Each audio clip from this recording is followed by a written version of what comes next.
Hello everyone, and welcome to another Chill Sunday stream. I hope everybody's having a lovely Sunday today. So last time we had finished up Vane, but I had been wondering if there was some sort of secrets or anything of that sort, and I found out there is a different ending, so I wanted to start off today by showing that off, which is why we're in this game right now.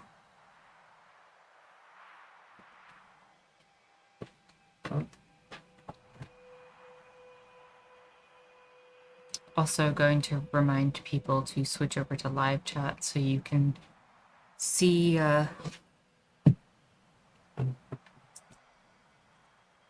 all the information.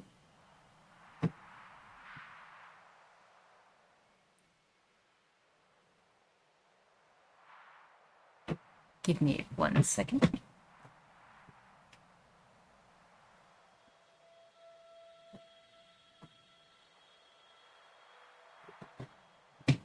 Okay.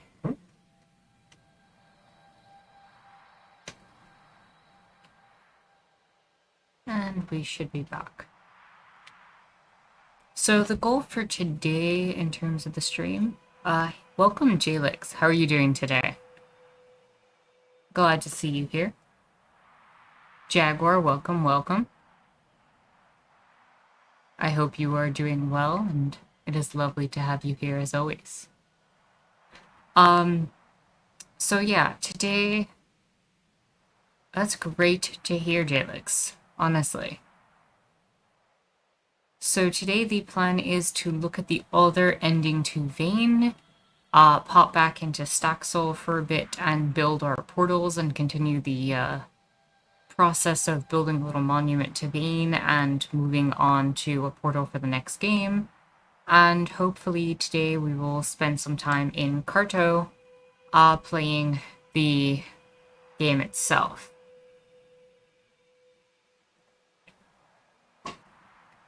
Carto is a cute little puzzle-like game where you're playing as a cartographer that can literally shape the world by moving the map around.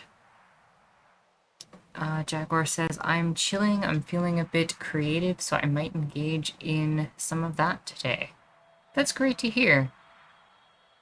What type of creative stuff are you thinking about doing if you want to share?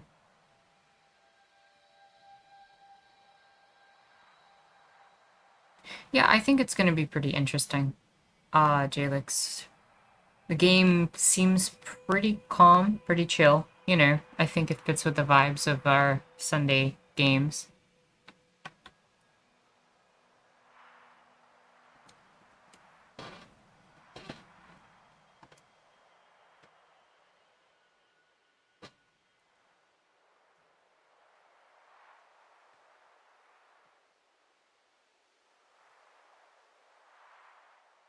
I think I accidentally resumed the game when I wanted to,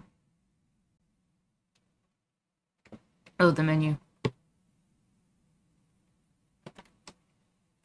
Yeah, Vane was a bit of a weird game last week, Jalix. But it was a good journey. I enjoyed it. The VOD is always available. And then in terms of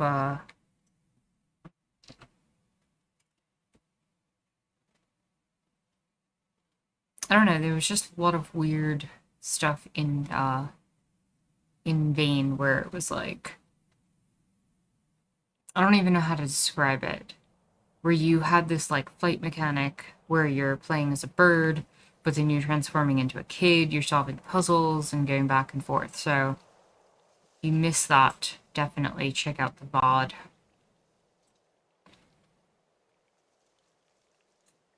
But in terms of politics today, I wanted to talk about the skills we wish we could pursue if we had been given a chance in I guess, an alternate reality where maybe capitalism wasn't a thing, or heck, if we just had our way to want to go for the skills that we wanted without any barriers. So, hopefully you can look forward to that But in terms of this, my controller is not connecting to Vane. Technical difficulties today, yay! There we go. Switch to menu.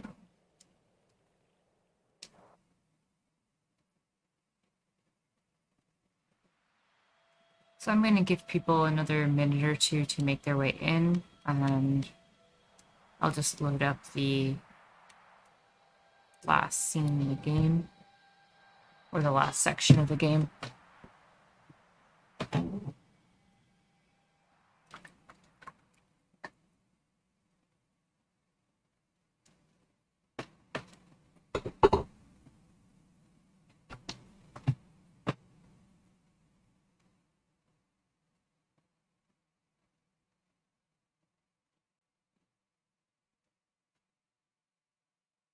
Oh, Jaguar, you had said you're going to write for a bit. That's pretty cool. Jaguar says it was a bit of a weird game, but it was quite the journey. I guess in like an abstract type game, like abstract painting. But that's a great way of putting it. In a lot of ways, there was just this metaphor for like the gold transforming the reality. There was this storm that was going on, and you had to kind of figure out what to do with the storm. And I think, if I'm understanding the two different endings correctly, you're kind of choosing what reality to make happen at the end. And I can explain that as we go in. But a lot of this is stuff we saw in the last maybe like 15-20 minutes of gameplay last week.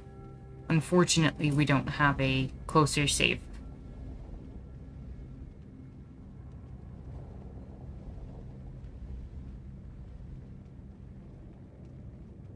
Oh yeah. Yeah, I never finished Pathologic Jalix. That game got intense in certain moments.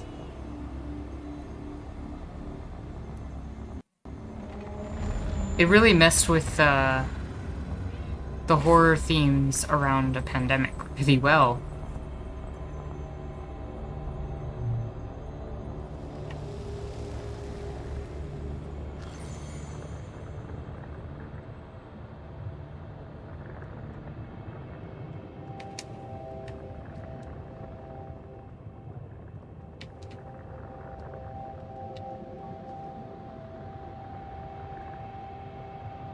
So, grab this thing.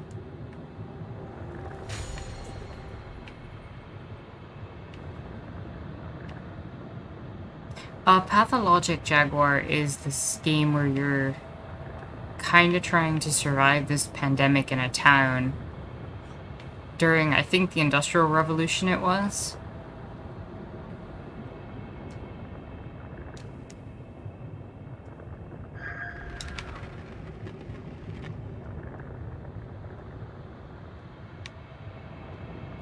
You started a playthrough after I did. It was not as difficult the second time, but still challenging. Kind of the time frame is pretty ambiguous. Yeah. Zero, welcome. How are you doing today?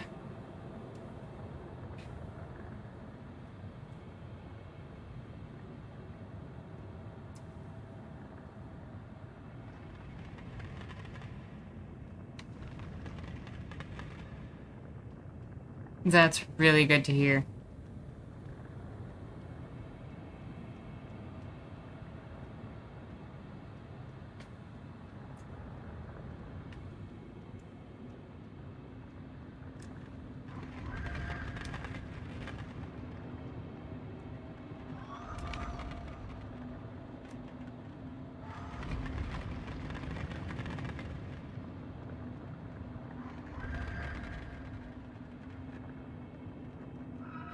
Sad thing is it didn't make enough money in the first one, but they promised to come back eventually.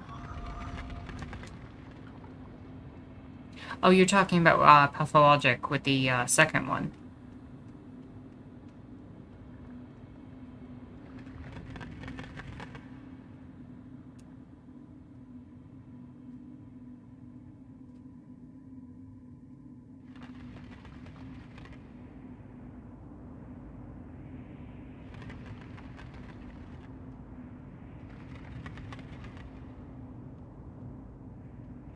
really glad they allow for the chapter select in this game so that you can just kind of get even this far into the game to show off the other end.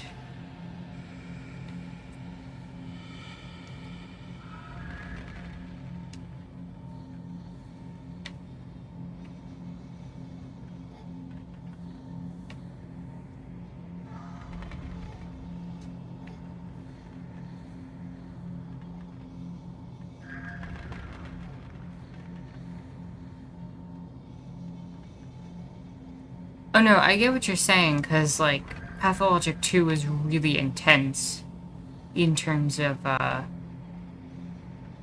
dealing with the reality around you. And I know there were some plot points even within that it looked like they were going to add either a DLC or some sort of alternative game to add to things.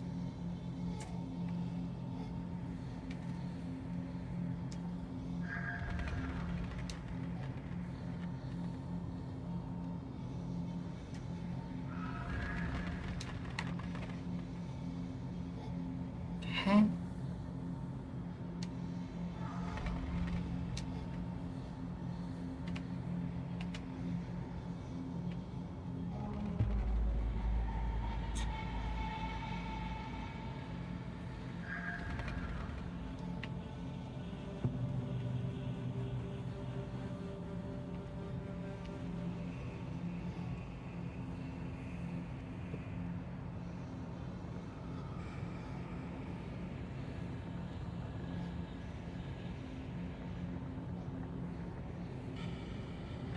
Yeah, unfortunately, money tends to be a factor in the creation of these games. Especially when you're a small developer. It's not like you have the AAA budget to back you up, so you can just throw whatever you think is supposed to be in there.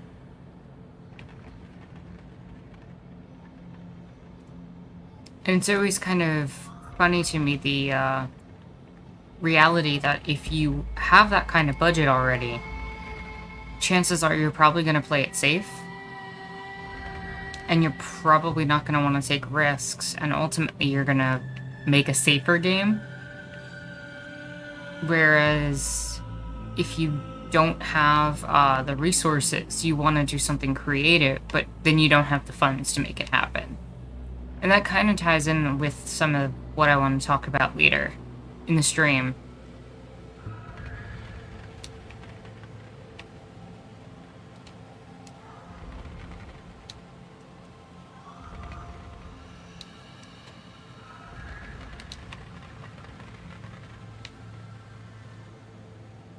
Pathologic 2 looked like a AAA game in terms of graphics, it just wasn't meant to be beautiful. Oh, that's a fair point. Oh, graphics-wise, it was definitely up there.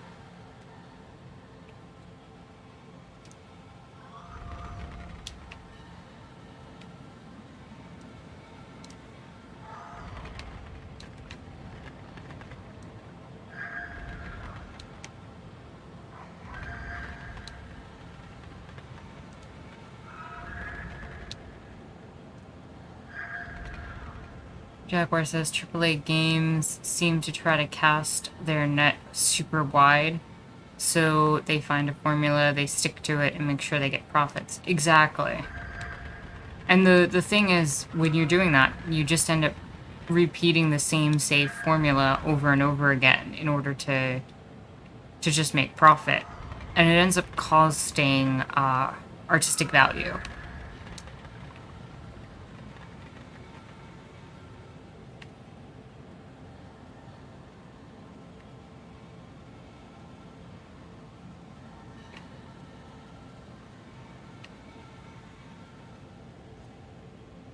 No, for real, go for it, Jalix.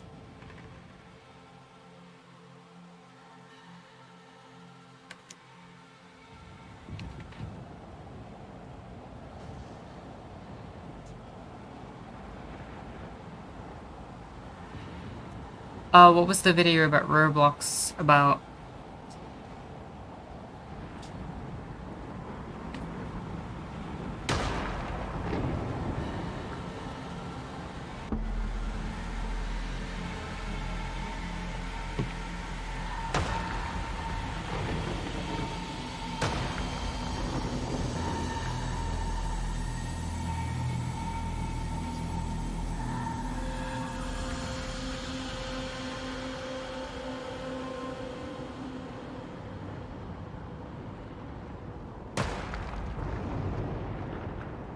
That is true, Jalix. And that's actually a really good point about that, where Roblox ends up being a game platform more than a game itself, and that developers will invest their time and energy into it, but they don't get the money or anything back.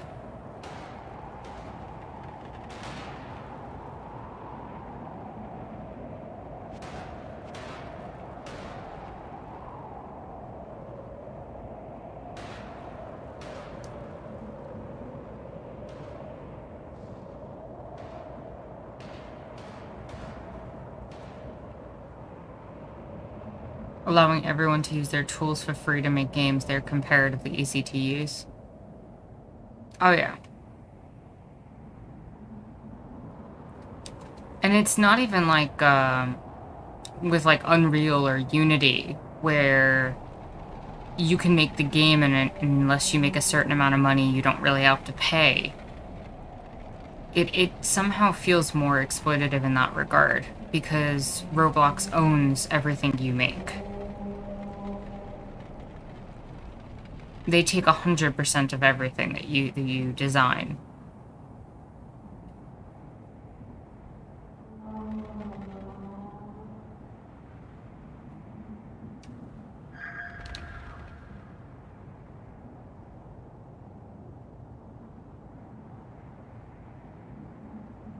And so yeah, that is kind of relevant to what we're going to talk about later.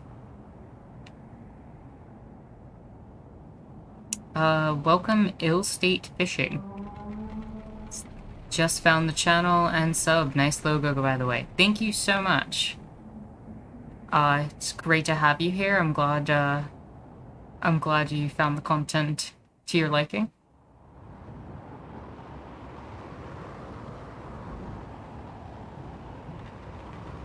And I hope you are having a lovely Sunday.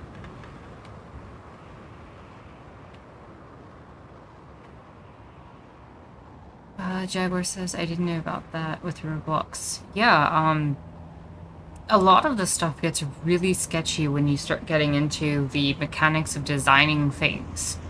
When you're creating content and you're creating stuff and you're not getting paid for it,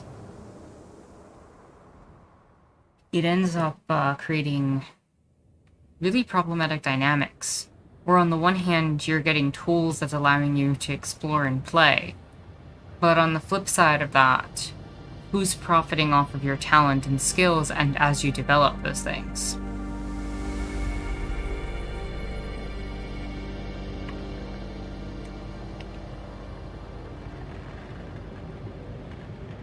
Illstate says, yeah, I got the Nabisco video on my feed. Oh, sorry. Oh, did I just break the game? No, not yet. Okay.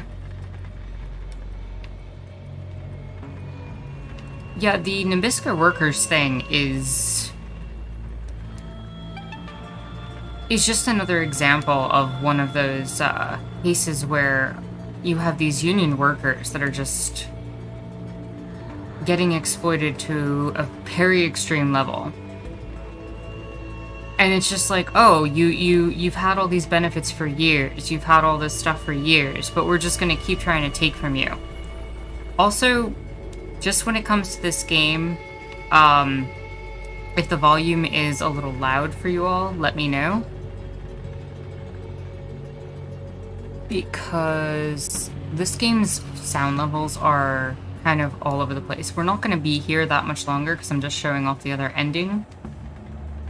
But if it gets too loud compared to my voice, definitely let me know. Oh, Jaguar, thank you for that. It means a lot. That video, I felt like I was in the zone with, so... You know, there's some videos that you go to make and you sit down and you're like, I cannot drag myself through this. And, not like in a bad way, like, oh, it's hard to do. It's just, oh man, I can't get my thoughts together. I can't get all the stuff together, but that one I felt like I was really on point with, and I just felt very comfortable going through the entirety of the argument. And we keep seeing it. You know, the Frito-Lay's workers went through almost the exact same thing. The stuff that's going on at the New York Times with the tech workers. One thing I mentioned in the video, but I haven't covered really on the channel, is PepsiCo had truck drivers that went on strike and were going through very similar stuff. And there just seems to be this massive push by a lot of these factories and companies to try to push people in the direction of working these 12-hour shifts in the name of them getting more flexible hours and balancing work-life load and all that stuff. And oh, whenever they mention work-life balance, be afraid. Be very afraid of that. Because the company cares nothing about your work-life balance.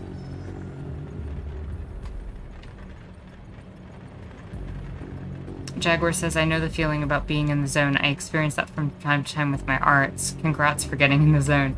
Oh, well, thank you for that. I know that when people get that in the arts, and when people get that in things they enjoy and excel at, it can often lead to some really beautiful experiences.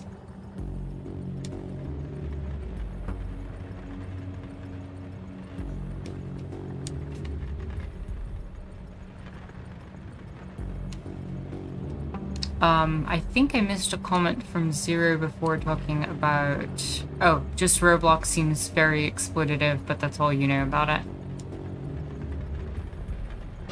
Yeah, I mean, it's the same thing with any other tool that's developing stuff, like I mentioned before, and like Jalix was talking about, where if you are in a place where you're part of the creation of content and you're not getting anything back from it, you're going to be hurt by it. And Zero says, work-life balance is corporate for we never want you to leave work. And true, we'll buy you pizza and you stay for an extra 4 hours. Also, you know, we'll start setting up beds in the office. We're a corporate family. Welcome to the cult.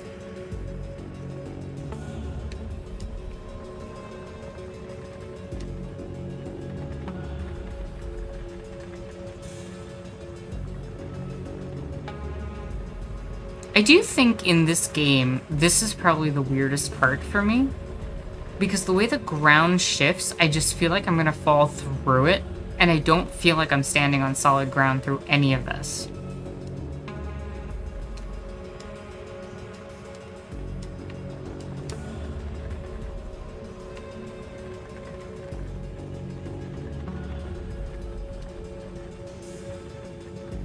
That's really funny, pun. Jalix, those two words have no business together. Corporate family. I don't know if you intended that, but that was really well done. All the Silicon Valley startups have cool kitchens and catered meals and ping pong tables.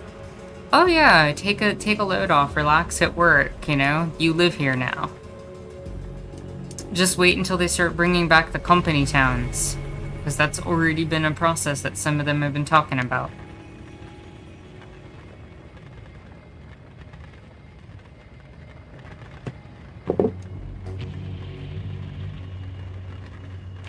Mm-hmm. Oh yeah, they definitely want to do that in Nevada. Zero. I forget which company it was, but one of them was, like, trying to establish laws to, essentially establish a company town. I think I covered it at one point.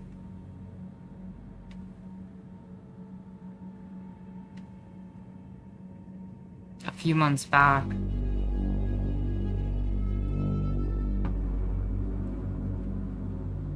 But I'm seeing a few more bids for that.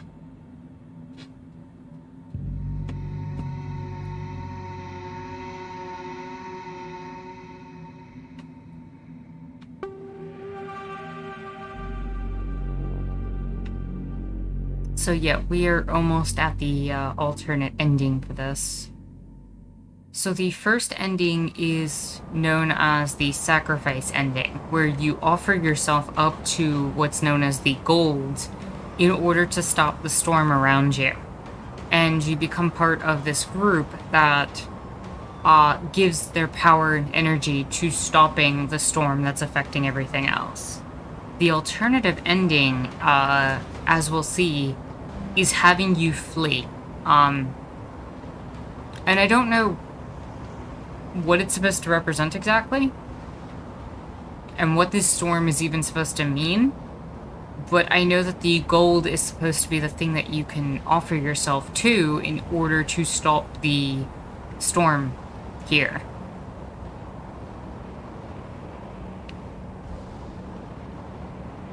Jaguar says, those company towns are so disturbing, a whole community so dependent on one corporation.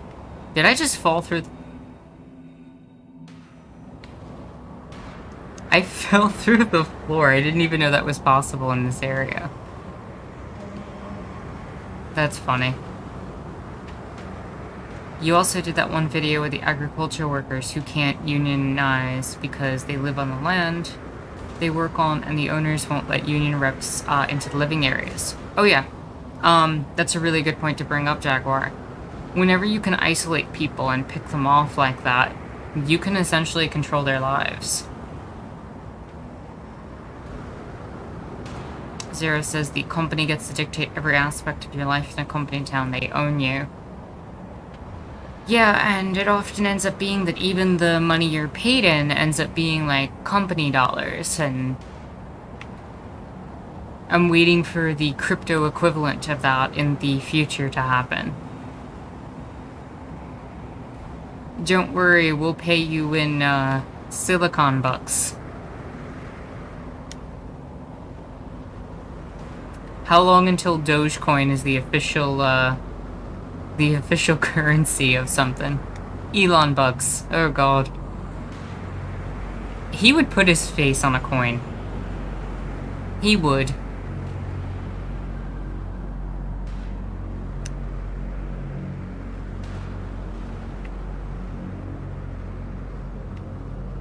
They pay their creators in Roblox and only let them exchange it for awful rates. Yeah. And I don't even know how that works if you have a kid design things, right? Can they even, like, how does that even work in terms of, like, child labor laws? So yeah, alternatively, instead of going into the center here and sacrificing ourselves up to the gold, we can come over this way. And this is the other ending.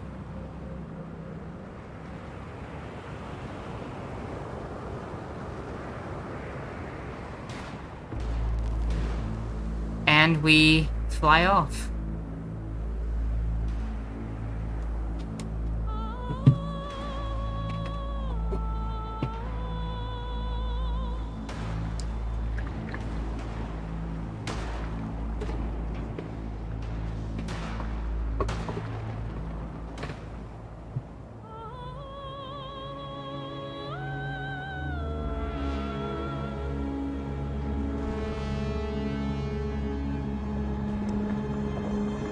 So I'm assuming in this ending the tower gets destroyed.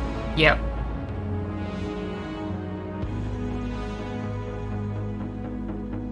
The storm swallows up everything.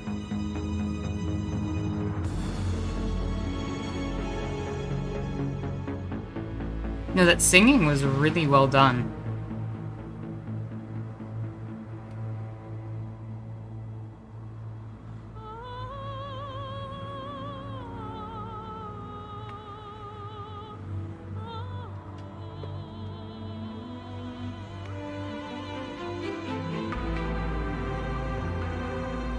You know, we just let everyone else die.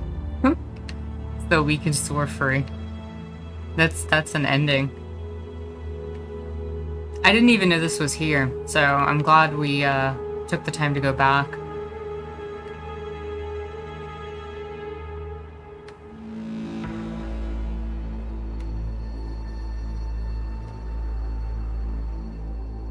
I don't even know if it's capitalist at this point, or if you just weren't feeling like joining the death cult.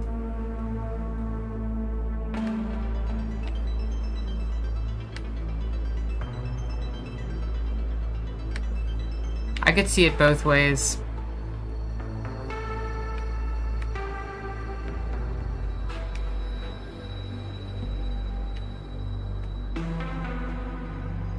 A death cult with a reason to exist, True.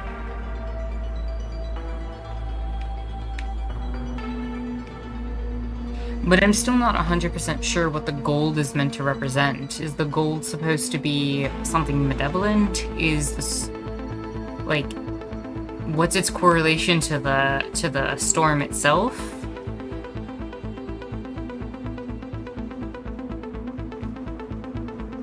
Like, yeah, it turned us from a bird into a person, but the bird people turned us into a bird in the first place. So, like, I'm still left kind of just as confused as before.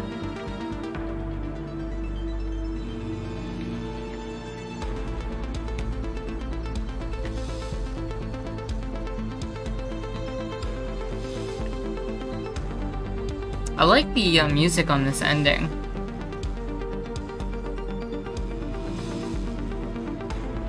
It's very atmospheric, and it really drives home the, I don't know, almost like an urgency, but at the same time, kind of a liberating vibe.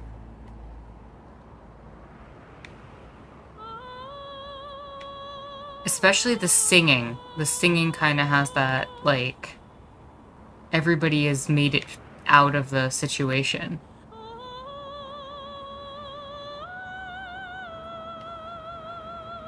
Or you made it out at the very least. And the achievement is called migration, so it's either sacrifice or migration. So I guess you're moving to another area to try to rebuild.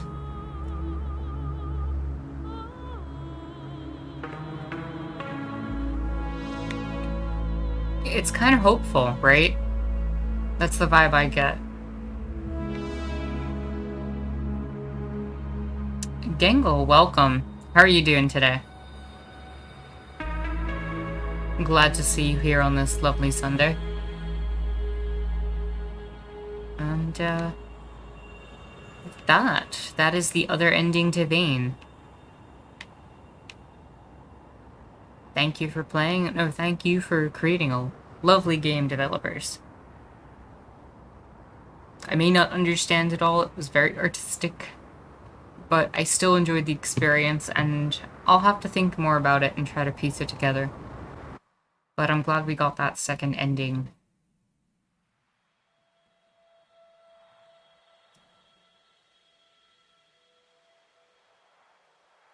Yeah, people on Steam didn't seem to enjoy it, and I kind of wonder, maybe they were expecting something a little different. I thought it was, I think it was good for what it was, and I don't think everything needs to be over the top or perfect in all those regards. Sometimes I think people expect too much. There was some bugs and glitches, you know, that I think would have been good for them to have worked on and or fixed. And I wonder if maybe they did go back and fix some of that.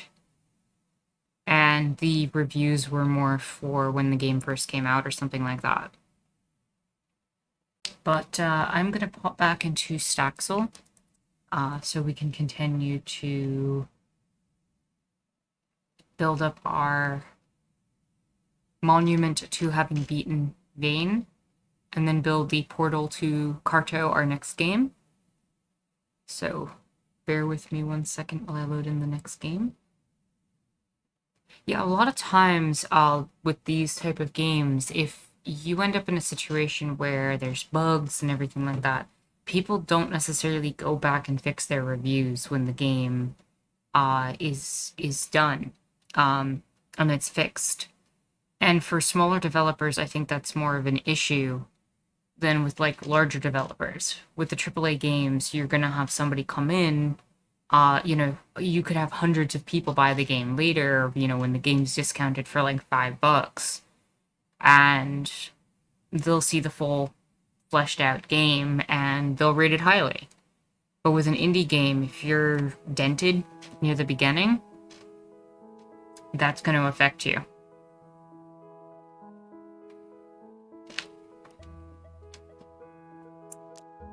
And here we are, back in Staxel.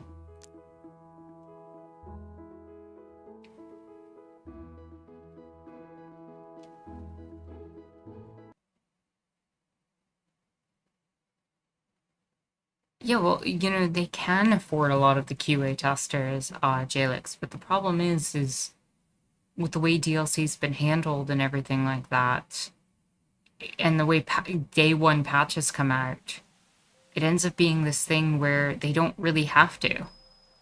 We as the gamers will spend 60 somewhat dollars on a new game only for us to be the playtesters, essentially.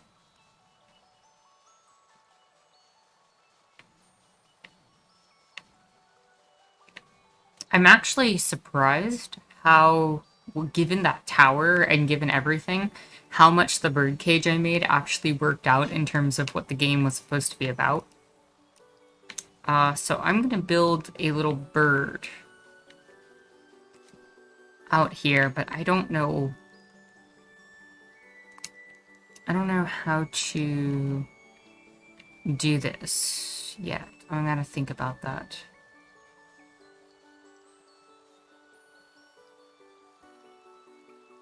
So I'm thinking that's gonna be too massive.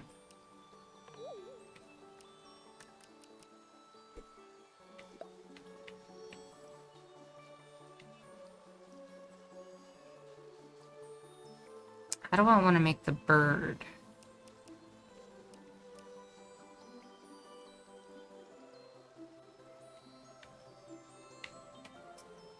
You know what? Give me one moment. I'm gonna pull up an image so I can have something to work off of.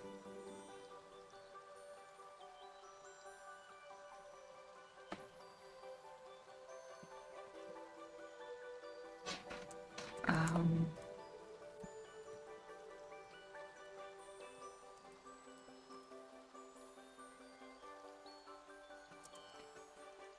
let's see.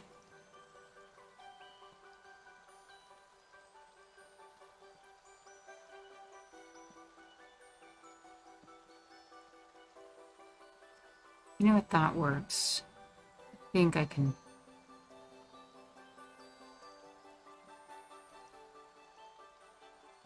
Yeah, I think I can make use of that. That wouldn't be too bad. I could just draw it out in like the sand. Keep it kind of relaxed.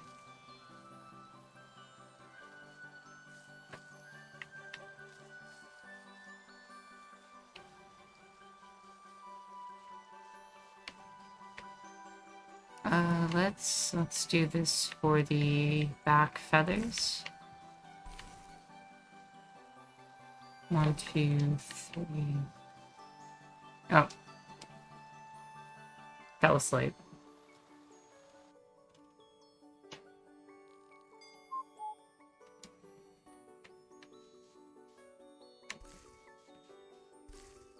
Let's say something like that for the back feathers. And then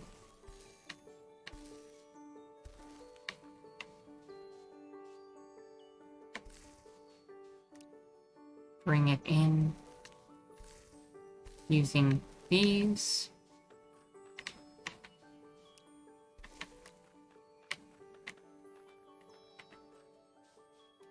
And we'll go one more.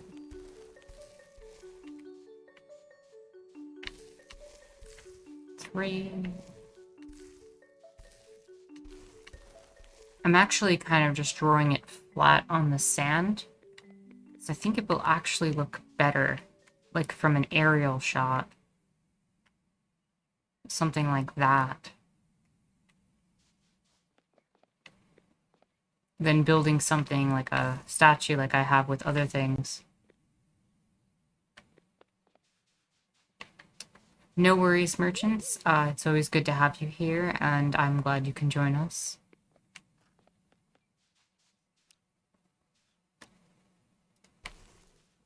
And we can, you know what, actually, let's do this. Let's use this block for the wings to expand it back out. And then this will be the body, which can go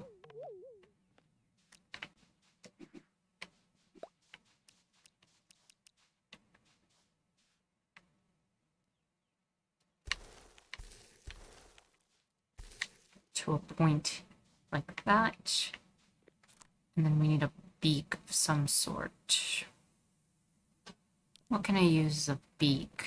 What did I use as the stinger on the bee? That would probably work.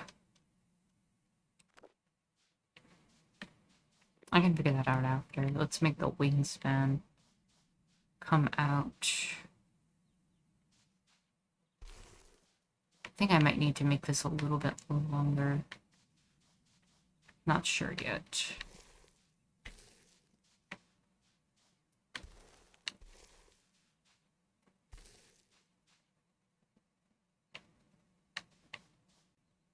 Let's...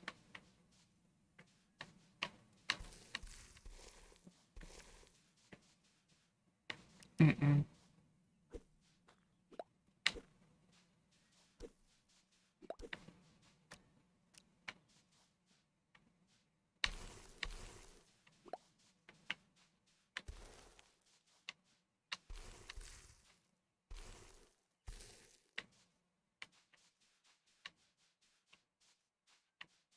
And then I want the wing to kind of flutter up here.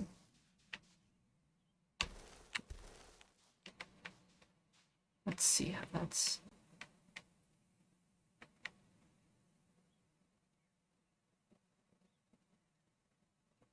Kinda?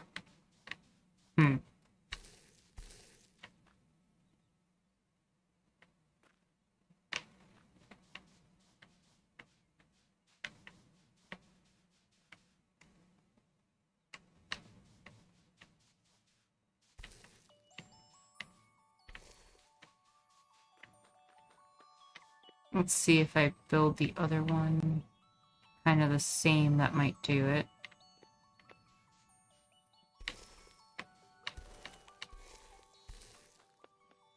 So 3 and then 4.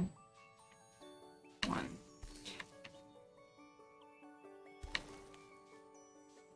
3 and 4. Do 4 again, then bring it up 1.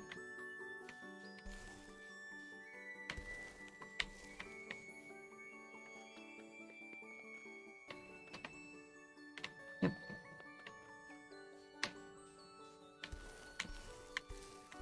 4. Then drop it down to 3 and 1.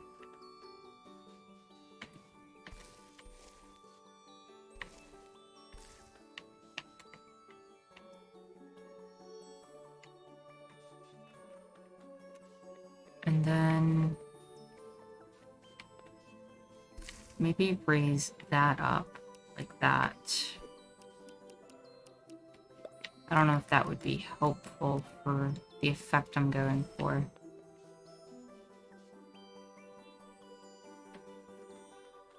But I need the beak.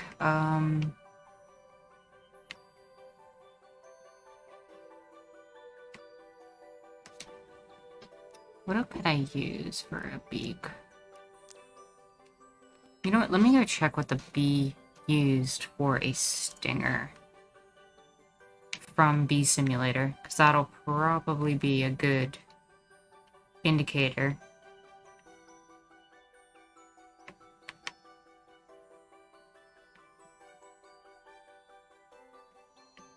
If I can remember where I had the honeycomb portal. Somewhere around... There it is.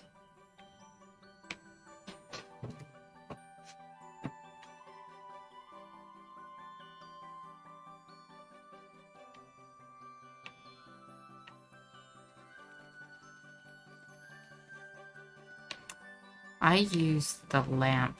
I don't think I can get away with that for... Maybe I can.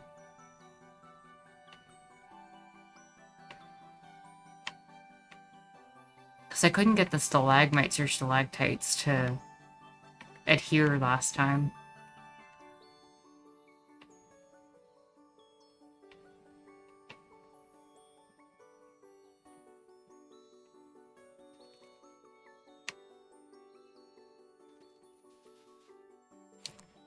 Let me try the lamp and see how it looks.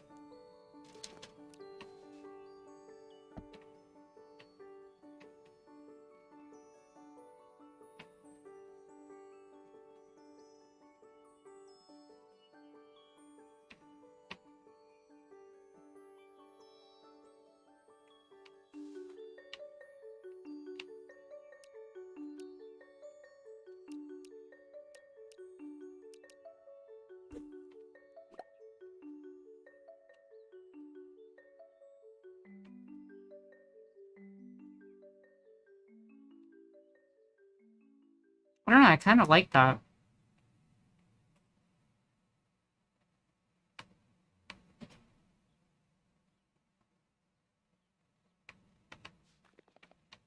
So it looks like I broke the symmetry somewhere. How'd I do that? 1, 2, 3, 4. 2, 3. Oh. That would do it.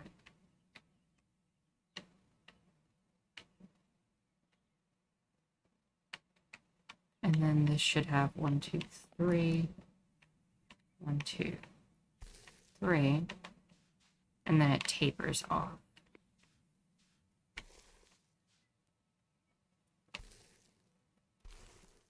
Like that.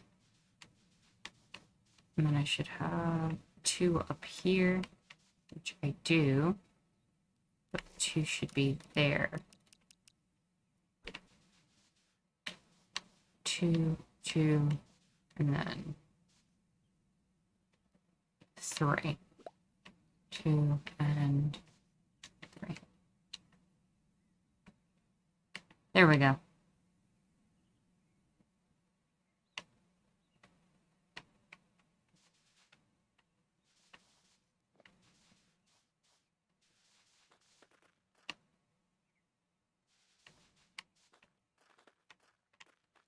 Honestly, I feel like that fits the theme of the game, with it being as abstract as it is. I kind of like it.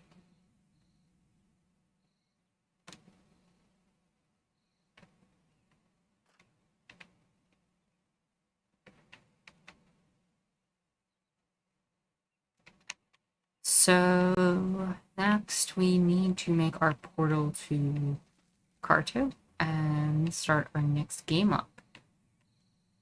So that's exciting. I was thinking about, just since we're doing a game that's based on cartography, I thought it would make sense to make a compass as a portal.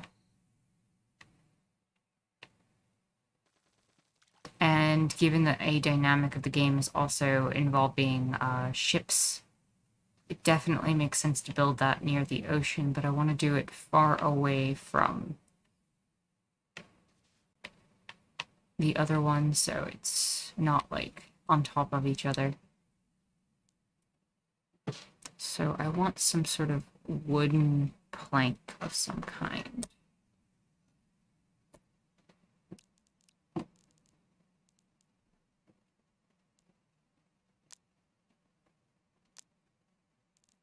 To make like a dock, and I'll build it on top of the dock.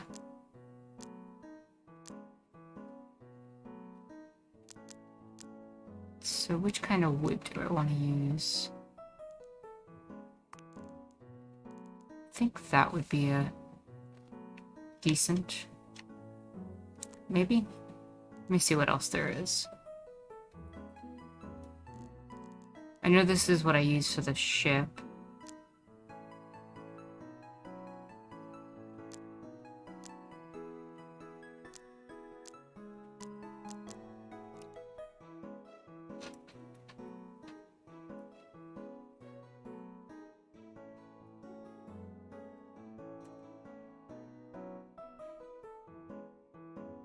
And just go through the blocks and see what's available.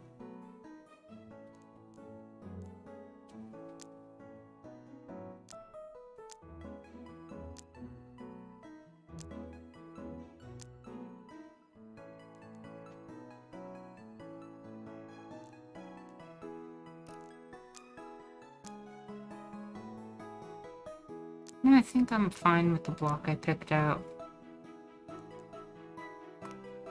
Or I can just go with a house block. That probably look better. And I will need a sponge.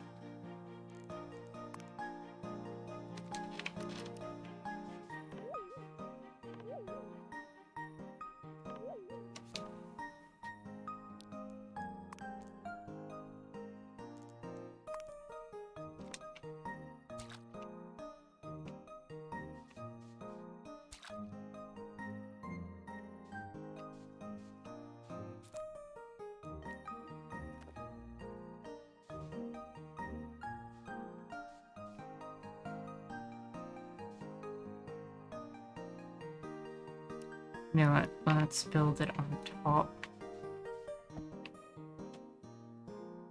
The water is so weird in this game.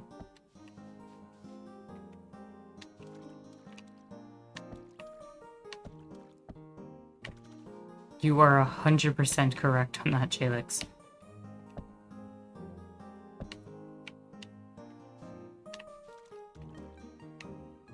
So, let's do this.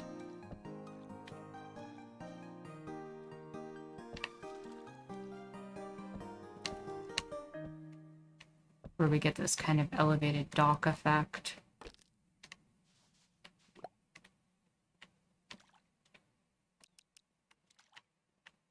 Let's get flying off so I can actually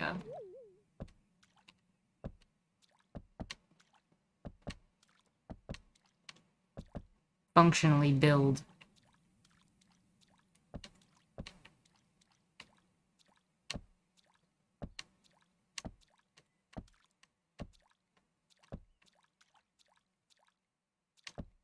Honestly, the water logic in this game is bizarre, like you said.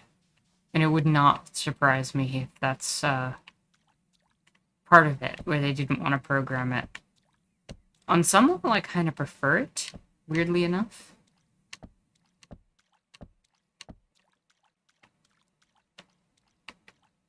I'm gonna want a pillar. I guess not pillar. What would I call that? I guess I could use the fencing.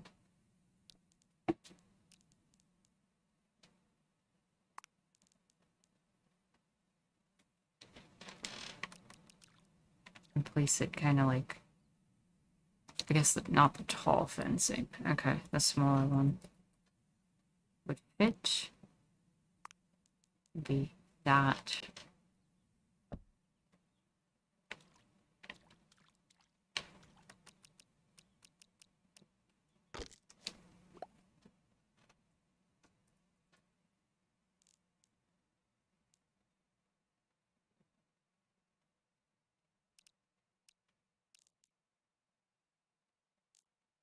Trying to think of what would work as... There are those, like, bridge things. But those don't work for what I'm trying to do.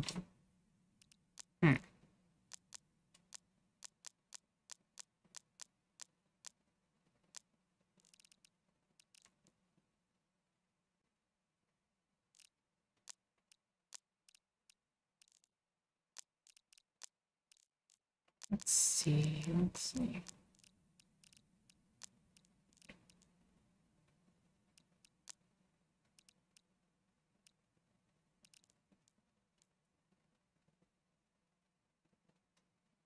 There's got to be some sort of, like, pillar object that I can use. That looks wooden. If not, I will go with the rope fence or the other block.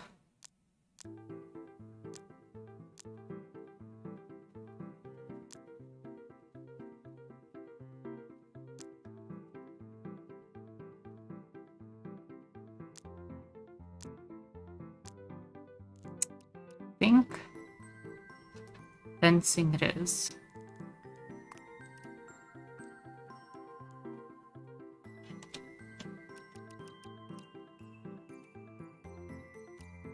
Nope, I guess we're going with this.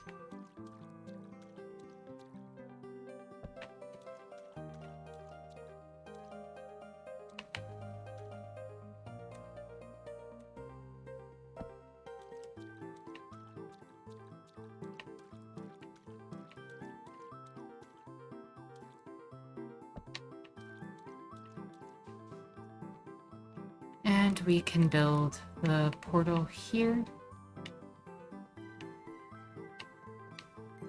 Probably want to make this a little bit wider. A little bit.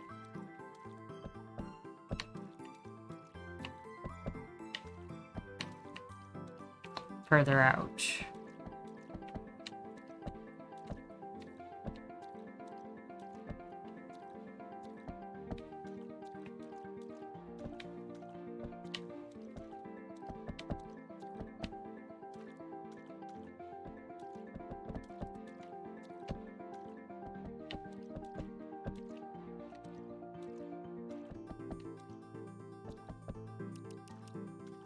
And put more support under.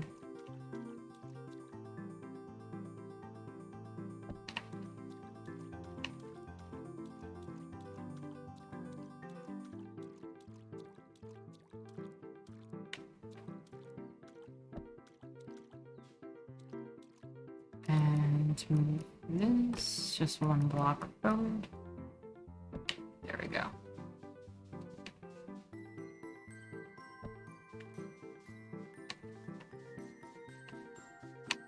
Nice. And then we can build a portal here in the shape of a compass.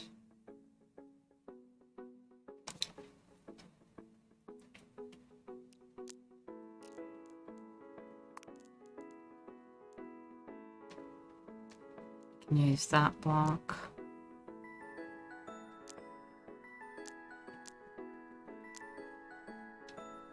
Trying to think of what to use for the directions on the compass.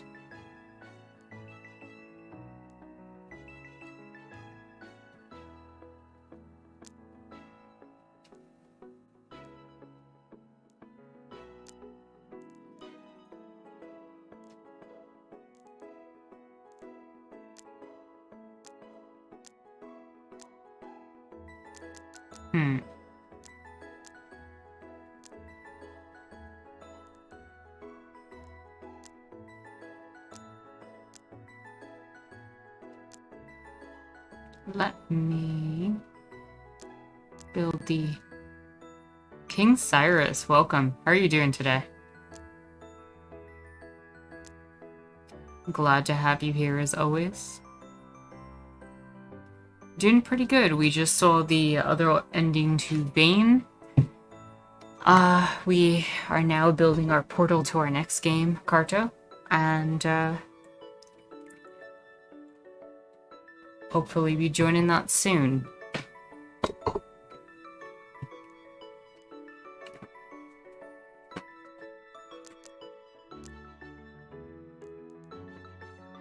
I'm feeling this. Let's do that. So, how long, wide is this? 1, 2, 3, 4, 6, 7, 8, 9, 10, 11. Perfect. So we can start with a base that's like 3. With 1, 2, 3, 4, and 1, 2, 3, 4 on each side.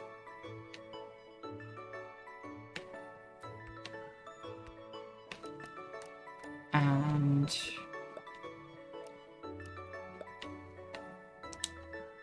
kind of go for that circular effect.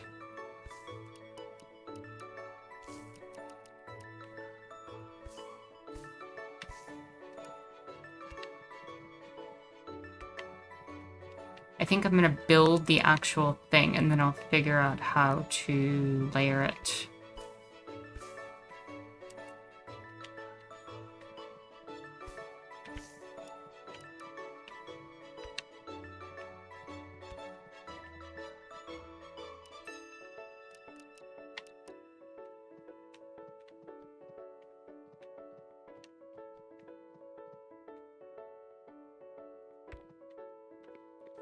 that.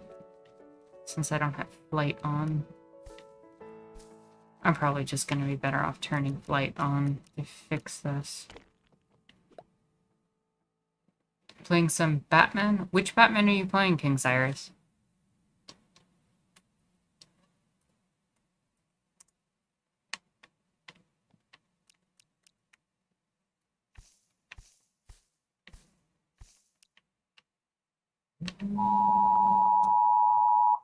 Apologies for that noise. My phone decided to just scream at me.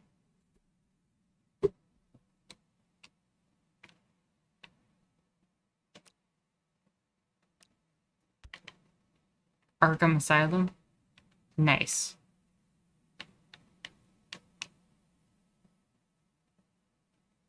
I got the new kill streak. Yeah, I love that the music in stacks will just cut out at the exact moment that noise came on too.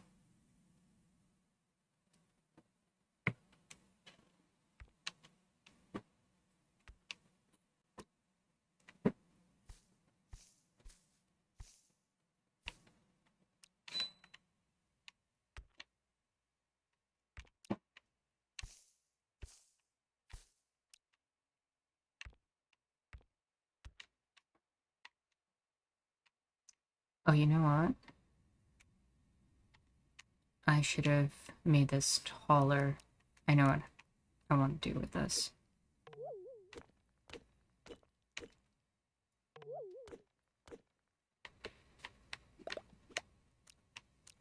I'm gonna make this go up 3 and then taper off.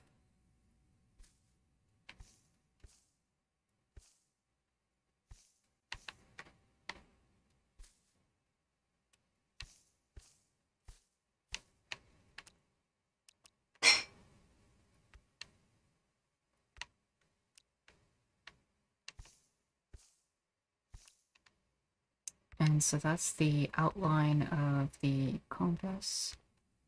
Now how do we do directions? We're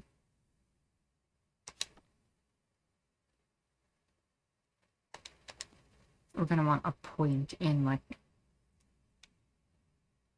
in the center.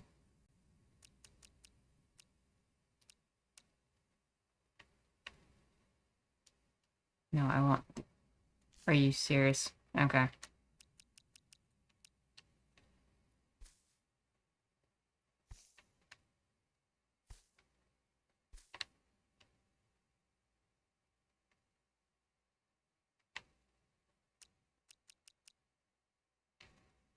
Can I not resize? I'm gonna have to get the other shovel.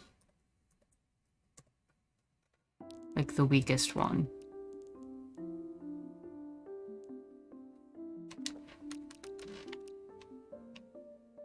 Oh, even that's too big. Really? Oh no, there we go.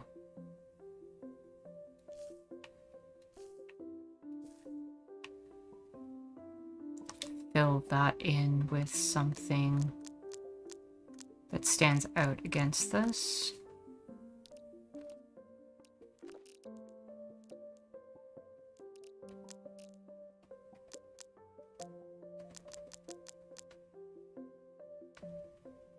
What about this? Would that work?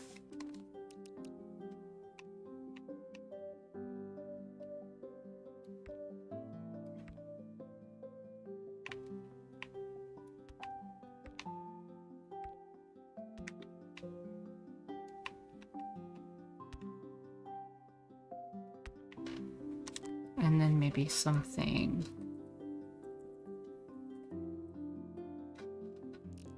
red in the center.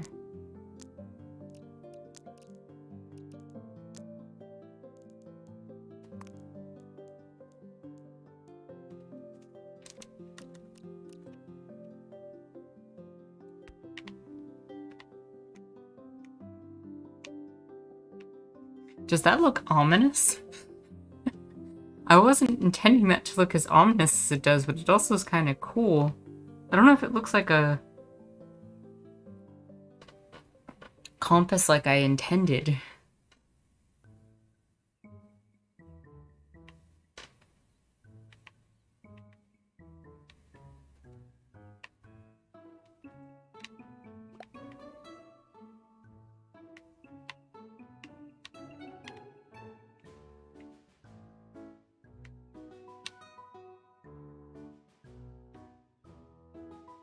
Yeah, I'm not sure the red fits with the game.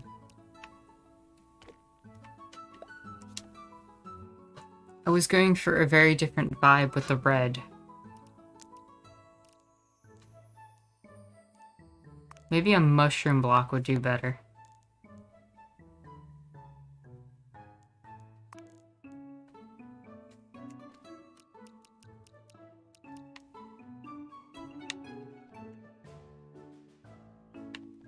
Now it looks like a D-pad to me.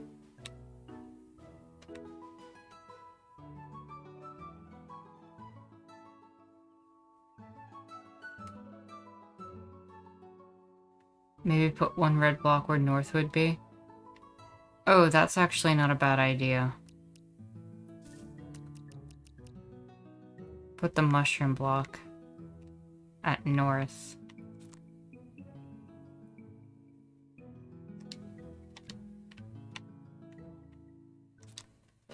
And then for the center, maybe I can put that other red one since Jaguar liked it.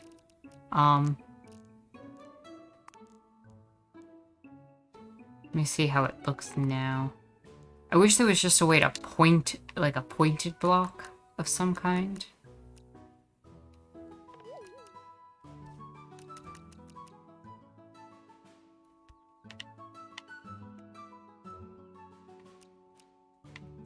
Actually, if I put a different color block that's similar to that in the other direction. What if I use this? How would that look?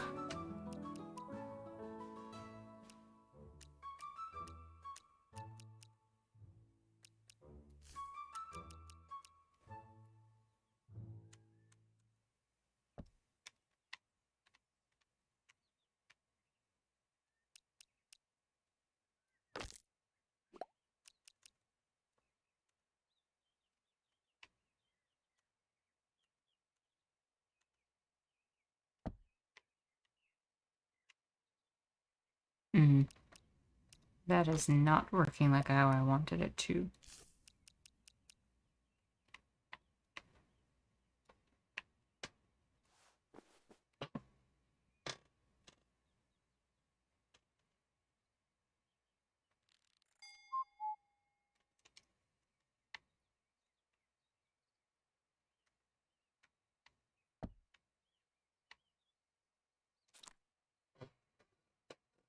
And then what was the other block that I had? I need more of that.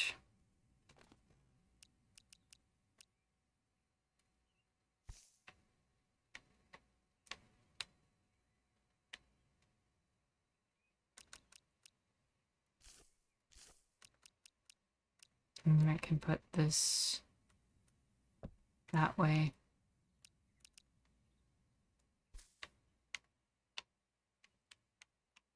And maybe do the same down here in some way.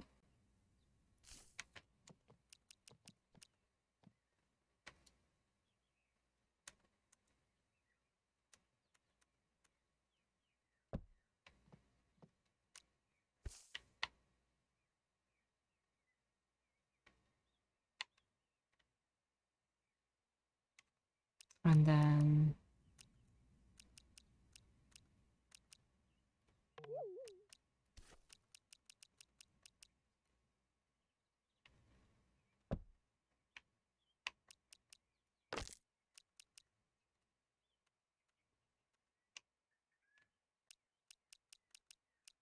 dig this out. Keeps trying to connect to the top and I don't want it to. It's fine.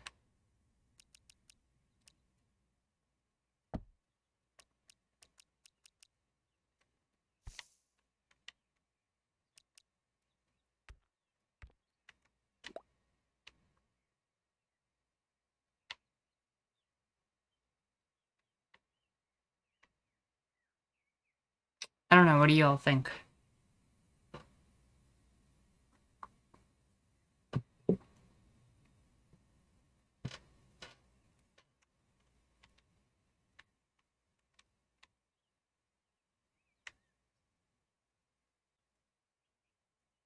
I feel like that's the closest thing I'm gonna get to arrow points.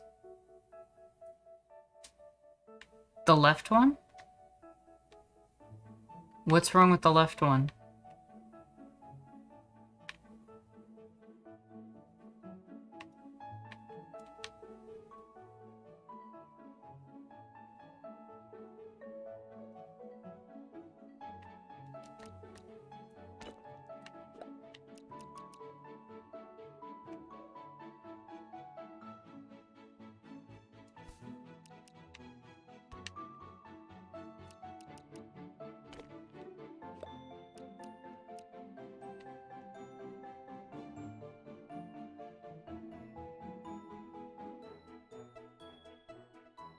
They are?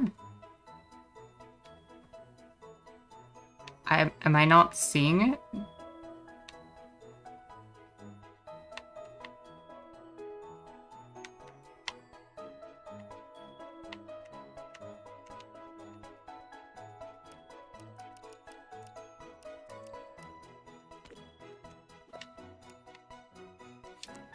And then I can put the mushroom to represent north.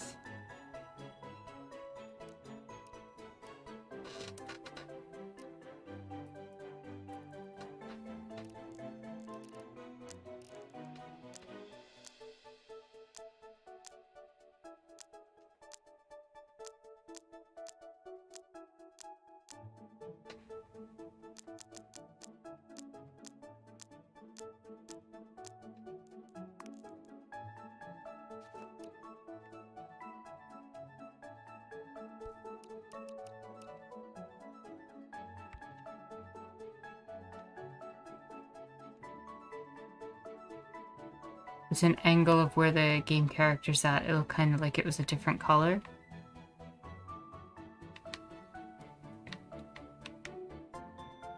I don't know. It's pointing in the opposite direction. I can try to replace it though.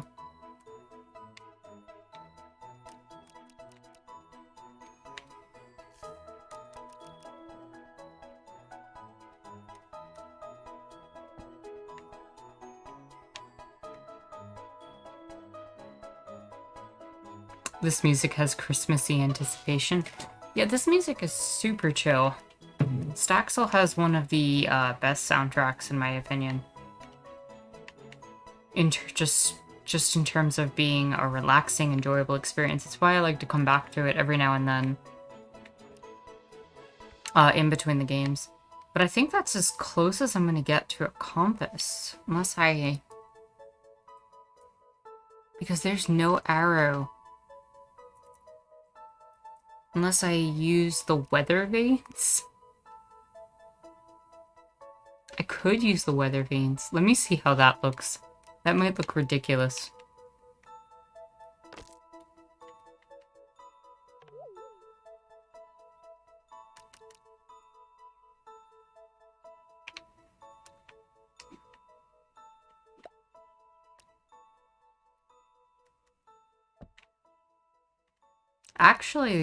Actually, if I place that correctly, that might be better.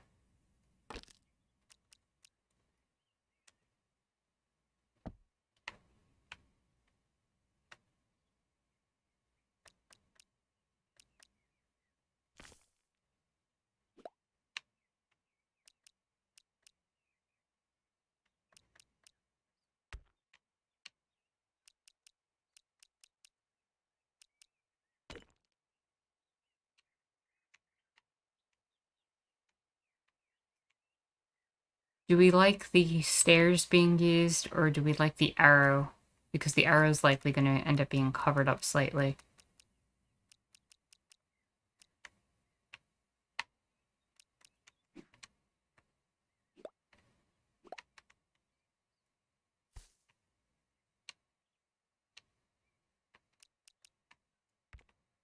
I'm fine with either, but I just want to gauge your perspectives.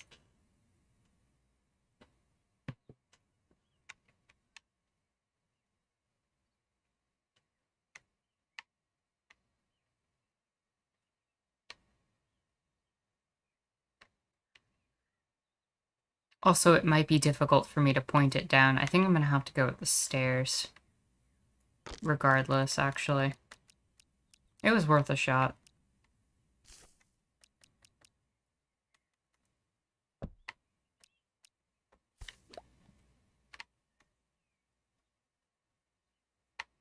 Does it look anything like a compass?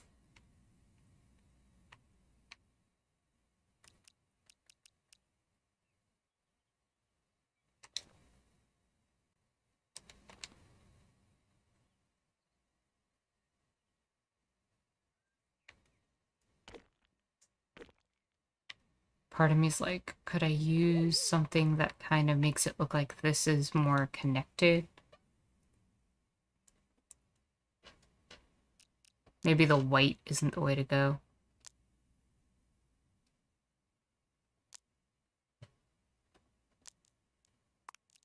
Let me try something like this instead.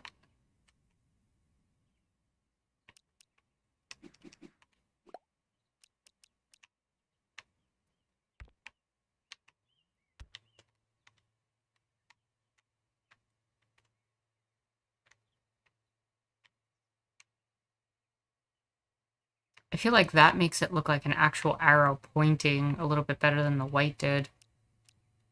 I'm gonna swap all that out and see.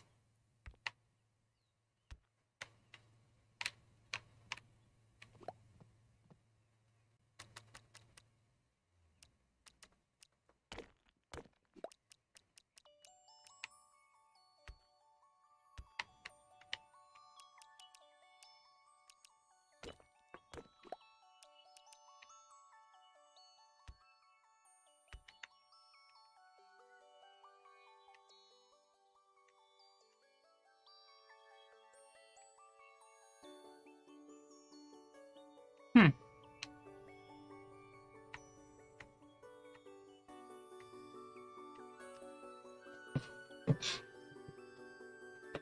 That might be the best I'm gonna get.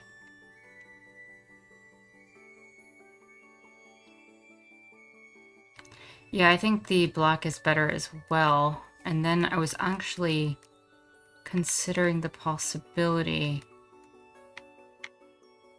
of doing this.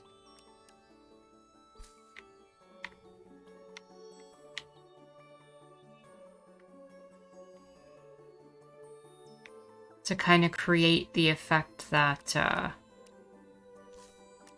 it has the 8 directions, maybe?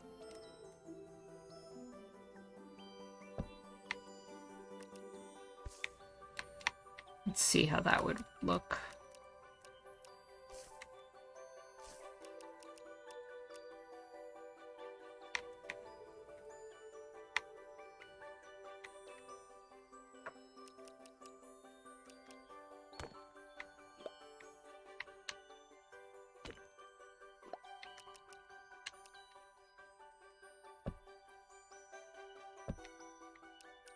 And then I can add these blocks back in. Let me see how that looks. I think that's about as good as I'm gonna get.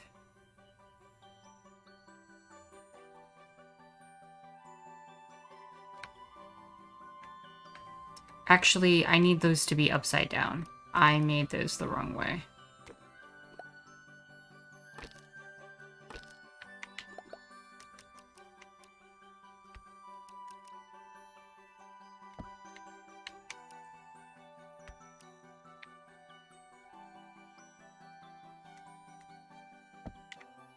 Yeah, I think that's about as good as I'm gonna get. Actually, that's not bad.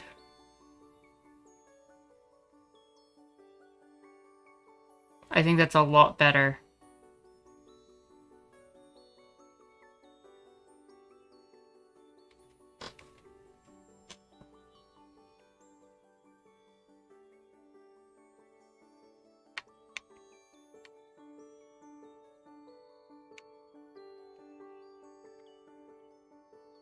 Well, in any case, I think this is about as good as we're going to be able to get with a compass portal. To be able to have these four corners here. It almost makes it look rounded, actually, which I kind of like. And then the pointed arrows and the north.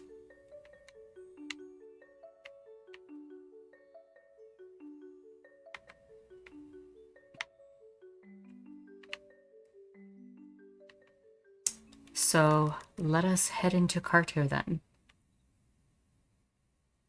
After a quick break. I will be right back. I'm gonna go use the bathroom, I think, and then we can join into Carto, and then once we get established in Carto, we can have our conversation. So, BRB.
Okay, and we are back.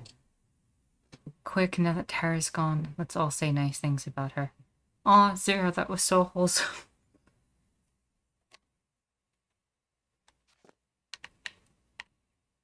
And, I say we start our journey into Carto on that wholesome note. And Jalix was away for a sec.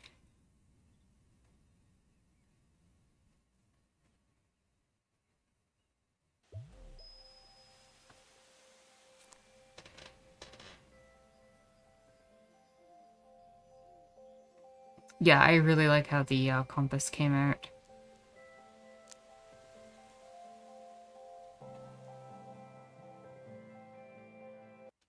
Working with the limitations we have.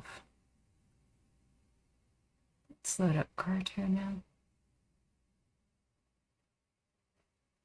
We'll get a nice rhythm for the game and then have our conversation for the day.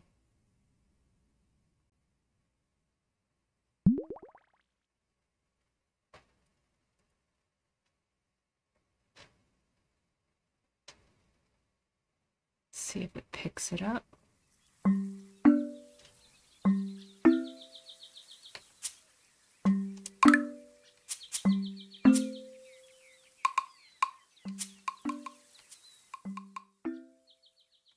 Oh, there's a master volume that would have worked too.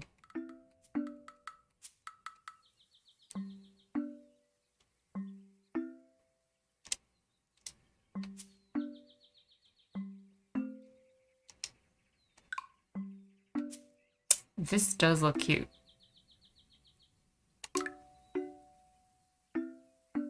Let's do a new game.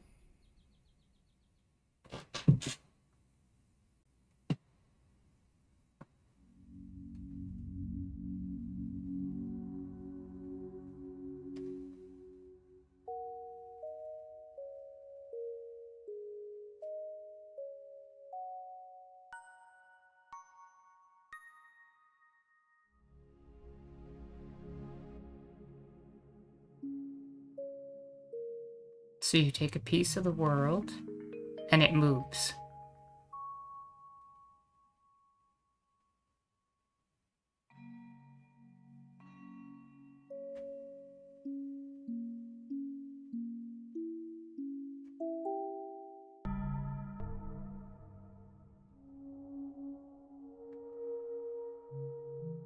So Kid takes the thunderstorm and attaches it to the tile with the ship. Causes a storm, gets flung out.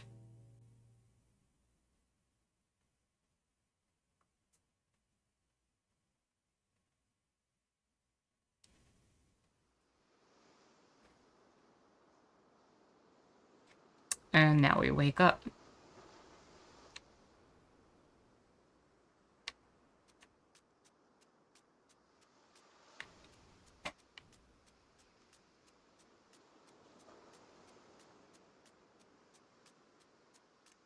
What is this? The child is indeed named Carto. We have a map. Welcome, explorer. This world is yours to change. You can move any piece of the map and rotate pieces as needed. You can connect pieces with the same type of border. Okay. Shaded pieces of the map or lands you have not explored, go check them out. So I can theoretically do that.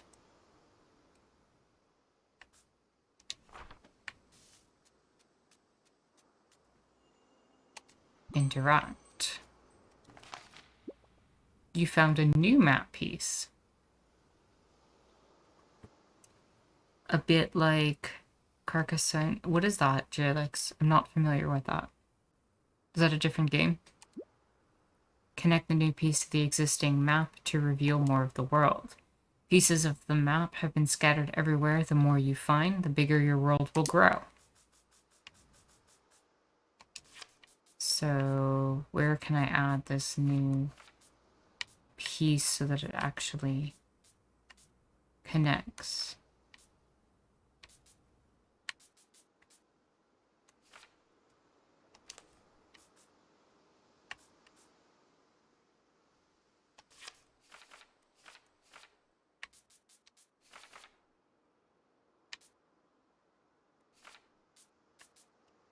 So I'm assuming what I have to do is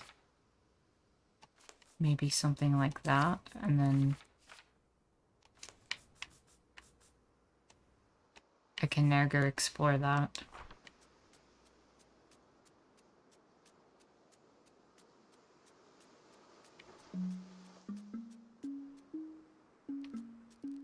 Oh, a person. Hello. Ahoy there, little one. We don't get new visitors very often. Are your family with you? I see, well, no matter. All are welcome here, and your timing is fortunate. For today, we celebrate the coming of age of my dearest niece, Cheyenne. Yes, it's very exciting. I was so distracted this morning that I forgot my beat. But no matter, it won't be long now until the ceremony. Feel free to explore the island in the meantime, and I'll see you there.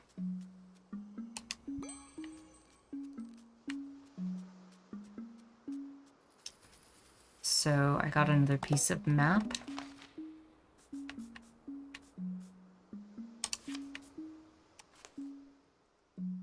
And... Rawr. Who are you? Are you 15? Mama said I have to be 15 before I can have my coming of age. If you're not 15, then how did you cross the sea? When someone turns 15, a boat arrives in the North Pier, a gift from the sea. The 15-year-old has to get on the boat and leave the island. I want to leave forever. That's like a month. Ugh. That's funny. Where did you come from? It's exciting to meet someone new. I've barely left the house in months. This little bundle of love keeps me pretty busy. Did you meet my husband already? He's fishing nearby. Though he's probably not catching much. That big lug left without any bait this morning.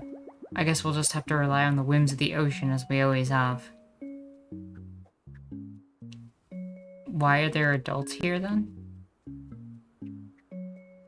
That's a really good point, Jalix.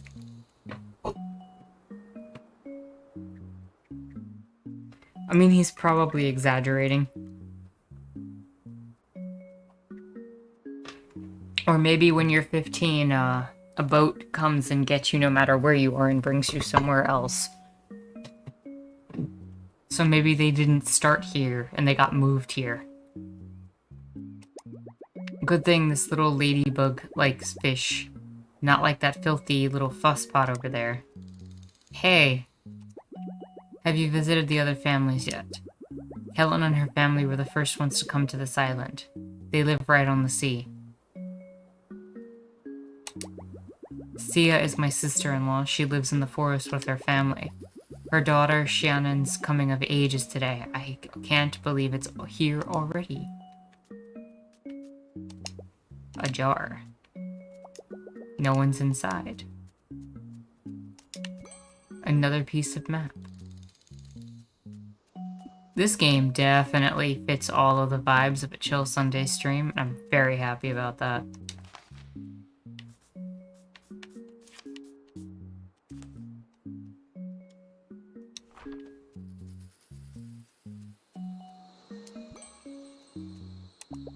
An unremarkable pile of dirt. A new piece. Oh, you don't connect there? You connect there, though.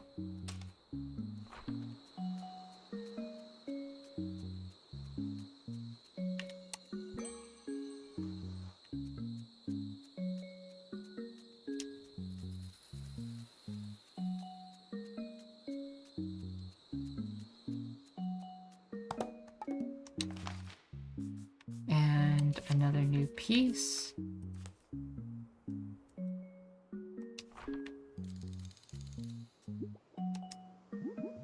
Oh no, you don't look familiar. I must really be lost. I know it's a small island, but I always get distracted on the way home. The ocean is just so beautiful, and full of mermaids. This is a bit embarrassing, but... Could I trouble you to help me home? You seem to know your way around. My house is on the east... House is east of the one on the grassland along the sea. Now, if I can only figure out which way is east...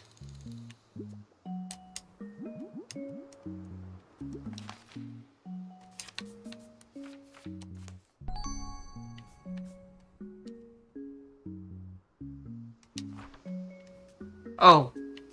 Okay. Oh yes, this looks familiar. That's my house. And that lady must be my wife. Wow, what luck. Thank you for your help, sweet child. Typical RPG, you have to do all the things for everyone. True, Jaguar.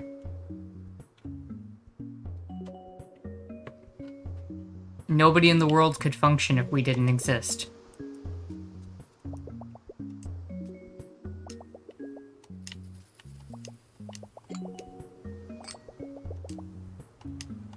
Okay, that was cute. All of the jars are a jar. There was a jar and a jar and a jar. Hello there. Thank you for helping my husband home. Jalix, you're telling me you don't have a huge fish skeleton on your house?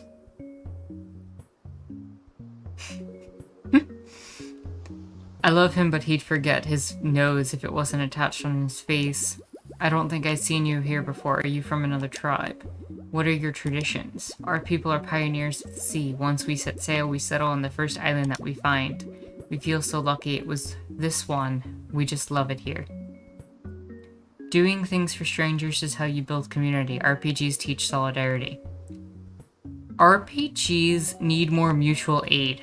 Needs to be more you do for me and I do for you. Like, it needs to be back and forth.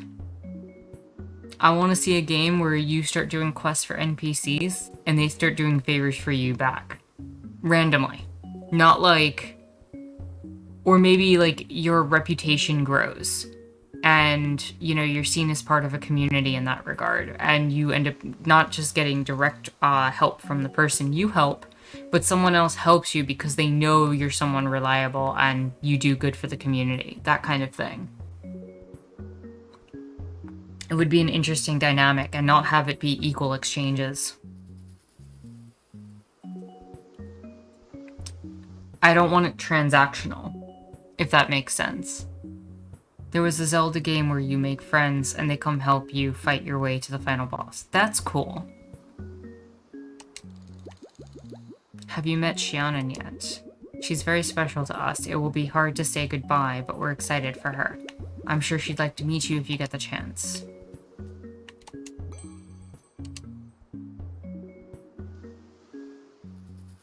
That would be pretty hard to implement, though. It would require an entirely different mindset to playing video games. I think, Jalix, you'd have to develop some sort of, system. I imagine kind of like what, Shadow of Mordor did, where they generated the random personalities with the Nemesis system.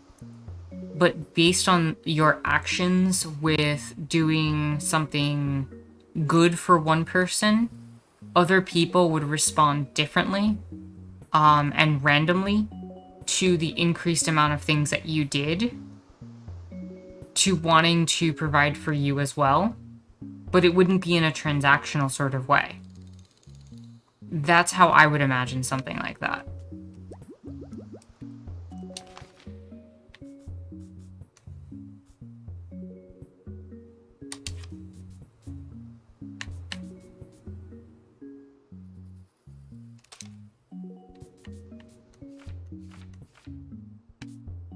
Oh, this doesn't fit at the bottom, so I gotta move some stuff around.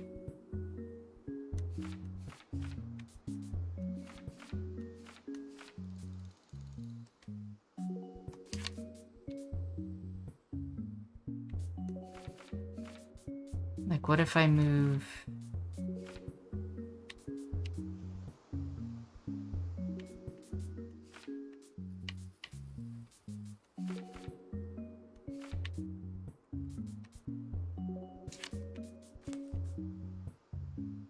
And then I can move the new piece here. Wait, why won't that attach?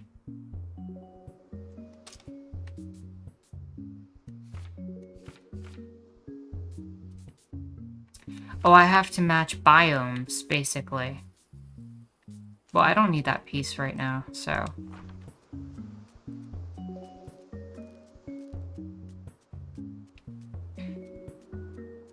I think that's why I like games like Animal Crossing and Stardew Valley.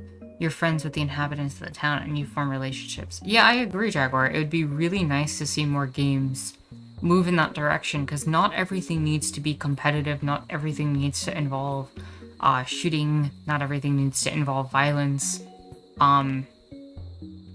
And I'm not saying, like, those are inherently bad or anything in video games, or even the idea of accumulation and everything like that. Stardew Valley, you're right, Jalix, is slightly transactional in that regard. You give gifts and then you get friendship points. But I think that in a lot of ways, if you're able to take things like developing friendships and community and gamify them, you do run a bunch of errands for your neighbors in AC. Are you talking about, is that Assassin's Creed? Are you looking for Shannon? Oh, Animal Crossing. My brain went in the complete other direction. I'm like, what are you talking about? That was on me.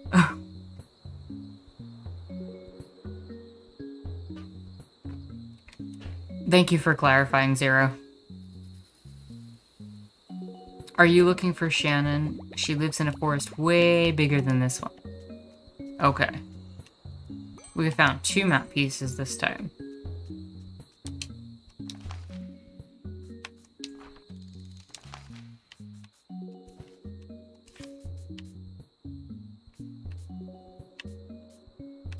So, uh-huh. I see how this is going.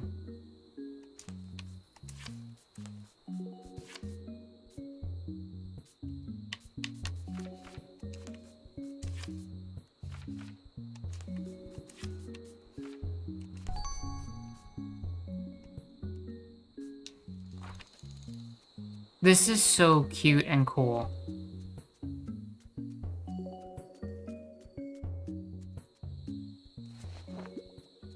Shannon. That girl. Oh, she just ran off. A woodchopper's axe.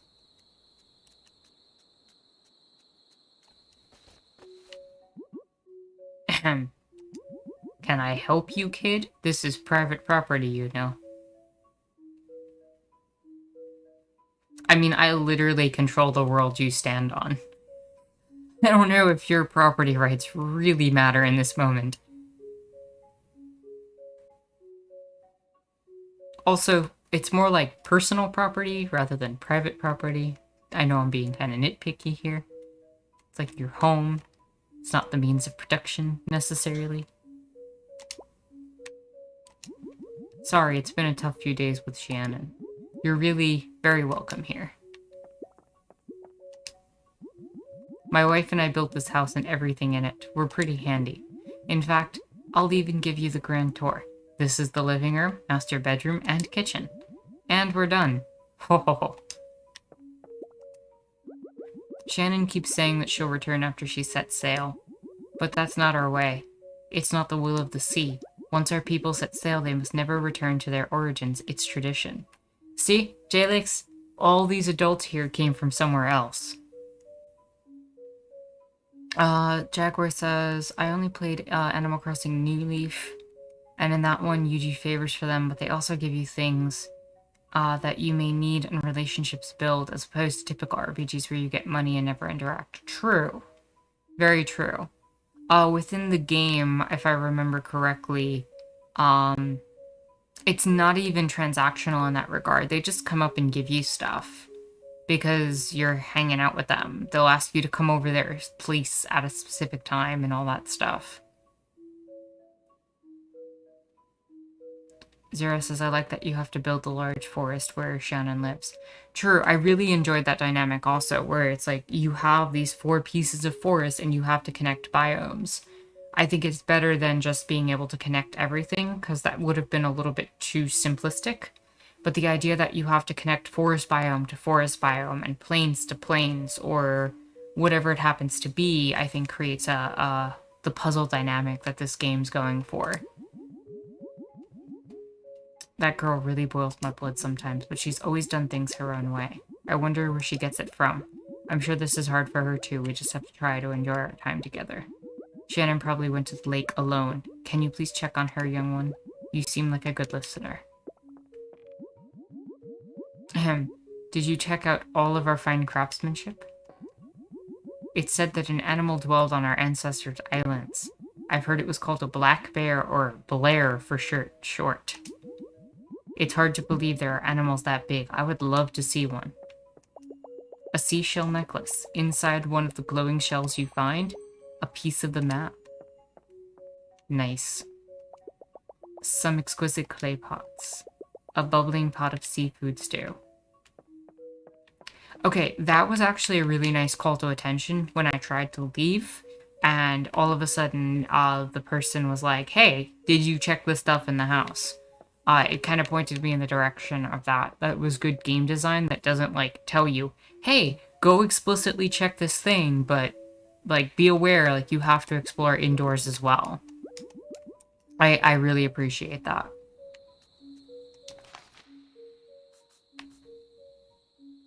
New piece. And that's not gonna fit neatly. Oh, I could just throw it there. That works.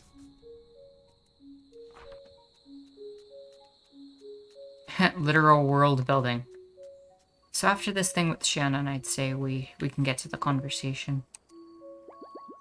I'm just not ready to leave. I know it's tradition, but my family's all I have. Why can't I come back and visit them after I've set sail?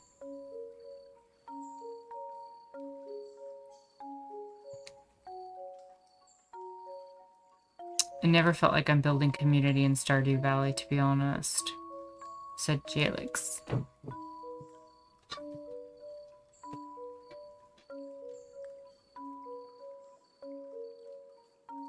F22 Raptor, welcome, welcome.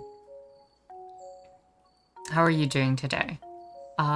You said I would have just looked around by default, but I play a lot of Bethesda games, so it's been ingrained in me. Oh yeah, like in a lot of these games, that kind of mentality of needing to explore is kind of, something you're used to if you've played a lot of games. But I was kind of pointing it out in the sense that if you're someone new to games, because this is a very cutesy design, if this happens to be something that you're playing as a young person, it's kind of a reminder.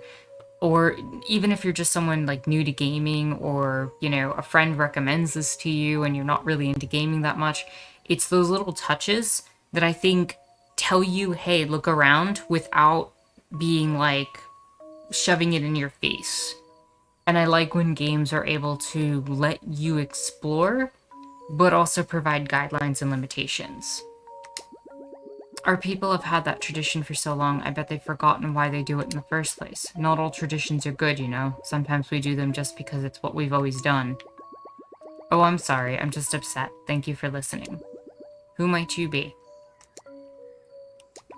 Oh no, need to be nervous. I'm Shannon. Welcome to our island. I'm about to leave it forever, though. My coming-of-age ceremony's today. I guess part of me's excited, but I'm scared that I'll be lonely out there. It might take me a while to make new friends. And adventures are always more fun with someone else.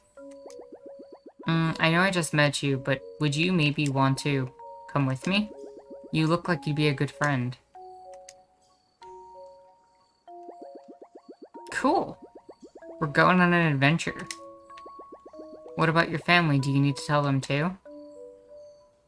Well, you see, I've combined a storm with my grandma's ship, and I fell out and somehow survived. But we literally control the shape of the entire planet. That's what that one emoji stands for. Well, then we'll just have to go find them. Oh, there's one last thing I need to do before we set sail. Maybe you can help me. I always want to have my home close by, so I need a good handful of soil to bring with us. I just need a bit more time to say goodbye to the island. This feels like it's kind of about growing up, maybe moving out of your family home.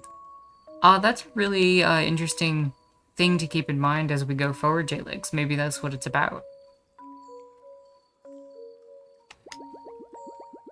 Can you please find some soil for me? You can find the best soil where the forest, the coastline, and the grassland meet. When you find it, can you please put it in this bag for me? Thanks.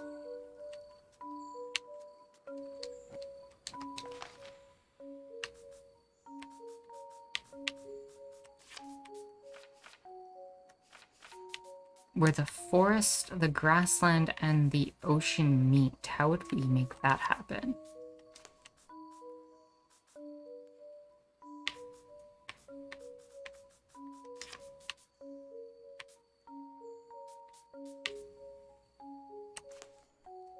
Would that be over there? So, while we're trying to explore and figure that out, you said we already have one? Jalix, where? Would that be it?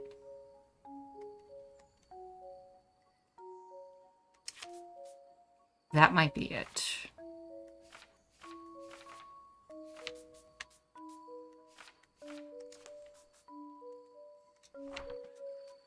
So while we head over there, one of the things that I wanted to talk about today is the types of skills, or what type of skills that we would love to do, but maybe have not had opportunities.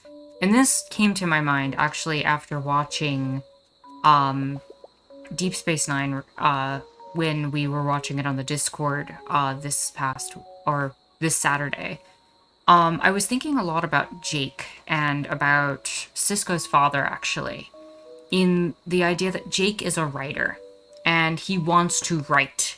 And that's something he's passionate about. It's a skill set that he's teaching himself through the experiences that he's having and everything else. And Cisco's dad is a chef, and we're gonna come to meet him as we watch more on the Discord.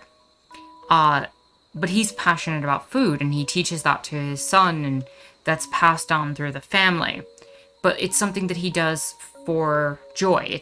Runs a restaurant not to provide, a service in exchange for some economic value. But in the Star Trek universe, people open restaurants because they're passionate about food. Because it's something they enjoy, and people come into the restaurant for that reason. And given that we're playing this game where we're talking about being a cartographer and what that represents, I thought it'd be interesting to kind of bring all of those conceptions together and talk about why it is in our current reality, maybe sometimes we can't always pursue the things and the skills that we want to and learn the things that we want to in terms of survival due to capitalism and everything else.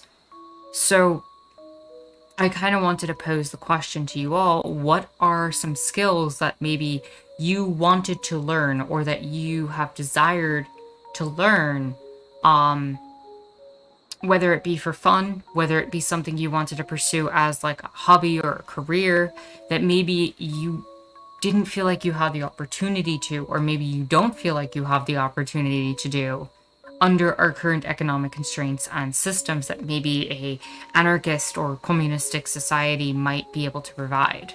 And so I was thinking about that particular framework, and I wanted to throw that out to you all, especially because in a society like in Star Trek, where you don't really have an issue with resources, you're able to kind of just explore that kind of hobby. Zara says nuclear physics and chemistry. Would you mind elaborating on why that would be important to you, or why you'd want to explore that a little more, Zero? And why you do, if you're willing to and want to. For me, one of the things I've always wanted to do is woodworking, actually. To be able to build things out of wood. And Raptor, that's actually really interesting that you mentioned carpentry, because that's kind of where I'm thinking as well. And it's not just the issues of capitalism, but sometimes the social constraints in a society, the traditions, since it's coming up in the game, can really influence that as well. My mother, for example, was actually really, really good at woodworking. Something I wish I had more of an opportunity to learn from her, but she was denied access to that just basically based off of her gender. And so, in a lot of ways, I was denied access to that as well, because she didn't get the formal education in it, because she was denied access to it in that regard. If you go back, I know it's far more common historically, but even now, a lot of people who want to pursue the maths and sciences are often slowly pushed out of those based on gender as well. And so you get dynamics where class is a factor, you get dynamics where social roles are a factor. Race can be a factor as well in a lot of this regard. And so it's interesting to note how our reality creates the conditions for us to either go into or find fields that we can enjoy, or the skills that we maintain. And it can have a huge effect. And for Raptor, the problem is just being expensive. Yeah, carpentry tools are really expensive. And I know I've had conversations with somebody on the Discord within the past month or two about the idea of having something like communal tools. Like the idea that a community would be able to have a entire set of tools that are available for people to use when they need it. And literally sharing the means of production. So something like that would even be helpful, where Raptor, if you wanted to be able to do that, or Jalix, when you mentioned the metalworking that you're talking about wanting to do, that it'd be possible for all of those tools to be in a central hub where you'd be able to borrow them or take them at your need. And so that barrier would be eliminated. In a lot of ways, it would be like a library is today, where you could go in and just borrow it and have it for a period of time and be able to use it. And if you're someone who really enjoyed it or made a career in it, and you were spending extensive time in it, maybe you'd be able to get your own set, especially if it became something that you were doing for the community at large, in mass or something like that. Raptor says it sounds like a great idea, but there's no community where I live. We just sort of keep to ourselves.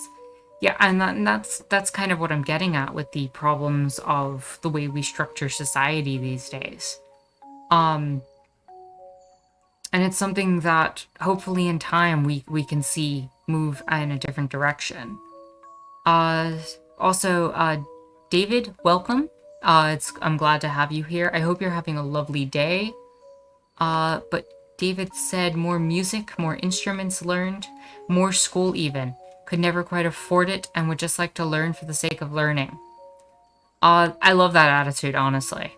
If I had the chance to go back and get like 3 more degrees, I'm pretty sure I would, just for the sake of wanting to be able to take in more knowledge. But the problem is it gets pretty expensive.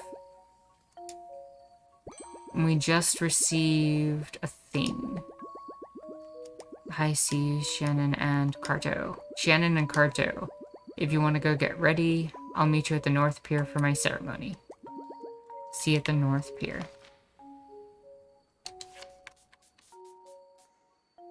So we have to put the North Pier here.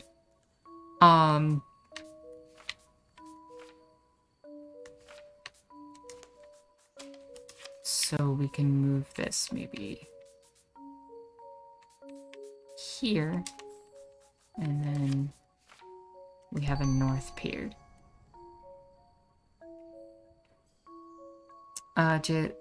Zero had said, I feel like I've learned very heavily into biology in my career, and I'd like to be more rounded as a scientist. As far as physics and chemistry go, I think nuclear would be fun. I kind of have a similar thing, Zero, because I spent a lot of time studying mathematics and physics, and I always wanted to know the biochem side of things, especially chemistry and the way it interacts with physics. So for me, I feel like having that other side of things would be really nice, to be able to just understand why certain things happen in physics the way they do. And to be able to apply the mathematics to it would be very helpful. Jalix says, thinking about it, makerspaces are kind of communist, especially the ones that are providing all the tools without having to pay for memberships. True. I feel like that's kind of what I was getting at with that, where you have like a communal library of sort for tools. Zero says, I'd like to learn to open a kitchen for anyone who'd want to come and eat and learn to cook. That's another great one. It's one that I wouldn't mind doing. Cooking is something I personally thoroughly enjoy as well, and it's something I'd like to believe I have at least some talent in, as much as I've spent my time doing that. And being able to prep meals and show people certain techniques and be able to share that with people is something that I would be very passionate about. Unfortunately, I don't see myself doing that in this current economic system. Jaguar said, similarly with David, I wish I could have pursued music also. I wish to go back to school for that, or for nursing or being an occupational therapist, but it's super expensive and time consuming. Yeah, that's the thing also, like, I wonder, when I see something like that, Jaguar, I wonder how many people, you know, pick a career. Like, we're told at like 18 to 22 years old, hey, like, this is your career, this is what you're supposed to do. And for somebody to go back and get an education after that, and this ties, I think, to what David said as well, where if you try to go back for that education and you try to pursue your dreams or whatever, or you see that you've changed or developed in some sort of way, to go back for like a nursing degree or occupational therapist licensing or whatever it takes, it's expensive. And for you to have already enough money to be able to sustain yourself, or be able to have somebody provide for you in that meantime while you pursue a different skill, I wonder how many people don't get to pursue the avenues that they want based on just that alone. Ill State Fishing says, I think communal gardens might be a step in the right direction. I could see that as well. Being able to teach each other to grow food and plant and everything like that. King Cyrus says, I don't want an education, I want to be ignorant. It's what the Bible says. That's funny. I'm really going to miss Shannon. Who will help me reel the nets in? I'm so proud of her though, and good on you for going with her. Honey, look, that boat is Shannon's gift from the sea. It always feels like magic when they appear. The boat is awesome. I could definitely use some claws though. I suppose it's time. I hear you'll be joining Shannon. That's very kind of you. May the sea bless your voyage with happiness. Shannon's so lucky to have a friend like you. We made it, just in time for the dog show. What? May I ask you for a favor? Please take this memento with you. And if you meet my son somewhere out there, give it to him. The odds are low, but I'll take the chance I get to send him my love. Oh, that's nice. Let's see. Where was I in the chat? A sturdy wooden boat by the shore. I can't believe the boat really came. I guess I'm ready to go. What about you? I'm just gonna briefly explore the island and make sure that there's nothing else, but I'm pretty sure we're ready to go. Raptor says, I've got things to do. Hopefully I'll be done before the stream ends. Well, I hope with whatever you have to do, Raptor, it goes well. And, you know, hopefully you're able to join us a little bit more for the rest of the stream. We'll be here for a few more hours. Jaguar says, I would love to do arts and crafts full-time, but it's too much of a balance work and life and a side gig. Yeah, especially when you have 8-hour work days, right? Like, and again, with a lot of the stuff that we've talked about earlier, and some of the stuff I've been covering, you know, with these companies trying to be like, oh, like, you should live at work. Oh, you should have this, like, 12-hour work day, you know, and it's for your work-life balance. Like, how are you supposed to balance the things you want to do and your hobbies and all the things that you're creating, or want to create in that regard? Jalek says, learning for the sake of learning is difficult for me. I just can't get over the initial bump, the initial practice. I think in a lot of ways, Jalek's, it's about trying to, I can't speak to what your specific issues might be with trying to pursue that, but just as an idea, I think part of it is changing that focus, at least for me, when I have that kind of issue, it's changing that focus from, I have to do this, and finding the parts of it that are enjoyable that make me want to do it. I think that can be a huge change in how we analyze things. And I feel like for so much, it's so focused on, well, I have to do this because if I pursue this, I need to either look better, or I need to be able to write something on a resume. But like, if it's something that you're doing simply for the fun of it, I don't know, I find it personally easier. And I don't know if that's something that maybe would help you in that regard. I'm not trying to like give specific advice in that way, but just something to put out there.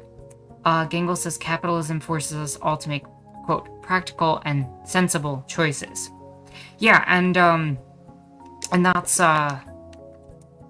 that's kind of where I'm going with that, where we call it practical and sensible, but I wonder how many avenues get lost in that regard, where people not pursuing the things they want, where we lose out on a lot of talent, where we lose out on a lot of joy, and we end up locking people into these positions.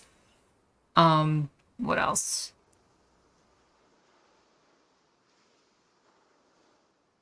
Jalix says exactly, Jaguar. Something similar happened to me with my mini painting, to be honest. Yeah, and I wish, Jalix, you were able to print to paint your minis more often, because that was something that I know you posted from time to time, and it was always great to see the miniatures that you painted and posting them on the Discord. Like I got joy out of seeing you take joy in that, and I wish that was something that was considered more valuable as a whole for our society. Um, It's something that I'd love to see you go back into if you have the opportunity and you still find joy in it. Cyrus says, in many ways, this is why education access is important. It's a systemic problem for sure. Yeah, and the issue isn't just, Cyrus, the access to education. Um, it's the gatekeeping that goes into it, right? It's not just, oh, well, I can't get access to a teacher. You can't even self learn in a lot of cases in a legal way, with the way that academic journals and articles are put behind paywalls and everything else.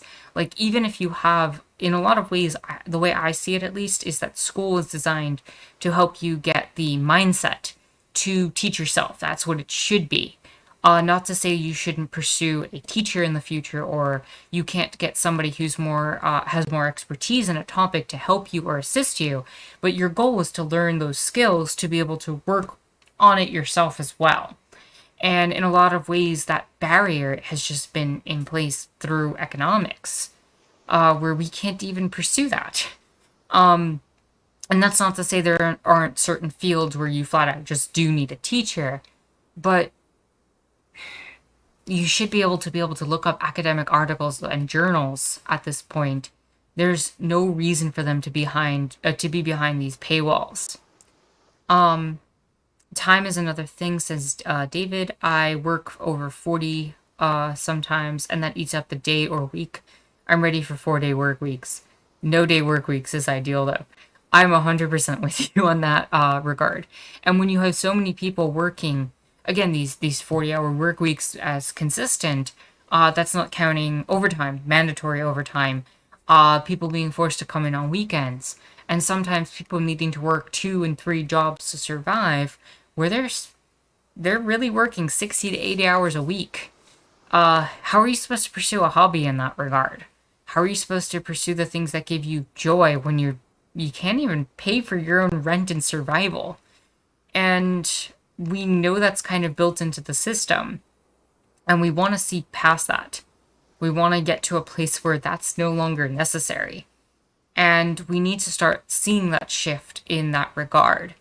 And I think one of the ways we do that is by changing the minds of people and start moving in a direction of, at the very least, co-ops and cooperative workplaces, where until we can reach a point where we can have a full-blown communist society or anarchist-based thinking taking over, something Star Trek like, where we acknowledge the fact that resources aren't scarce, but it's a distribution problem, then that's something that we're going to have to try to push towards slowly. And a 4-day work week with 8 hours a day.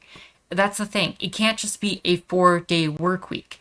It needs to be 4 days and capping at a certain amount of hours. It can't be, oh, we're going to do 12 hours 4 days a week, because that's just going to produce the same problems, right? It needs to be a reduction of work week hours over time. Jaguar said, how to balance hobbies and work equals do it in the morning. Like that one meme from the Discord. I think it was Zero who posted it. Oh yeah, just do it before work, everything. Everything before work. Just wake up earlier. Who needs sleep? Jaguar said, Jalix, there's definitely a learning curve in anything. Being able to know how you learn may help you also get over that bump. True, Jaguar. That's a really great point. People come at it with different strategies, and in time, hopefully, Jalix, you'll be able to find your groove in that regard, or find a way that does work for you. Zero says the minis were super cool. Jalix says, true, I've still been doing it, just not as much, honestly. Things are difficult in general right now, but I manage, I suppose. Zero says elitism is a big thing. We're purposefully taught to use crazy jargon that is inaccessible. absolutely. The further we go into making the language difficult in terms of accessing information, the more we put it behind, walls of language, the more we put it behind walls of finance, the more we hide it in academic language that most people don't use, it becomes more difficult. And we should be able to have these things accessible in plain language that most people can understand. And we don't care to. And it becomes almost this exercise in patience where it stops being about education and learning and starts being, I don't know, this thing where it's like, look how smart I am. And it ends up creating these institutions where people are trying to justify their own positions in academia, and it just perpetuates on itself. And that's an issue that I wish academia would work on in itself, but especially within the capitalist system. Because I don't necessarily think it's just the academics themselves, but it's the companies that invest in all of that that create those incentives. And I think that's something we could cut out and do away with. J-Lig says, good point, Jaguar. I'm not sure how I would do that. I just wanted to get good at drawing for quite a while, and I just can't get myself to practice. I wish you the best of luck with that, Jalix. I know we've had some conversations about that, and I hope that as you try again and again, that maybe you find a way for that to click. Because you're really good at drawing, and I would love to see you pursue that a little bit more. David says, for sure, 32 hours total. Heck, I say lower it even more. Normalize the 20-hour work week.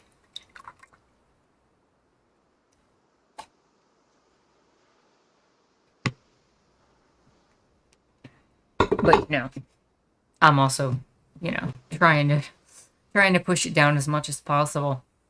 I think the responsibilities that people have to take on because there aren't communities makes it that much more difficult to pursue self-development, hobbies, and further learning. Example, childcare and care for the elderly. That's a really good point, Jaguar. A lot of those type of responsibilities do get put on individuals. And if they were treated more like a community like that, like you said, it would be a lot more accessible for people to handle. Instead of it being one person having to take on the full responsibility and burden of caring for another individual, if you had people being able to take shifts and take care of members of the community, that would be very helpful. Jalix, I hope you have a wonderful night. Thank you for stopping by. And, hopefully see you on the Discord. And hopefully you'll be able to show us some more minis in the near future, or maybe even pursue drawing like you wanted. Jaguar says, Jalix, you're absolutely talented, and if that's something you want to do, I hope you find a way to pursue that. I am completely on board with that, Jaguar, as I just said. David, I'll take that. Yeah, 20-hour work week would be really nice. Let me just catch up with the game a little bit and get us going, and then I have a few more things I want to bring up in this regard. But I'm loving this conversation, and I'm loving the back and forth with everybody here. Thank you all for your input so far. Necklace made of swordfish bones. Aw. May it bring you peace and perseverance, and accompany you day and night, my beautiful daughter. Aw. This is sweet.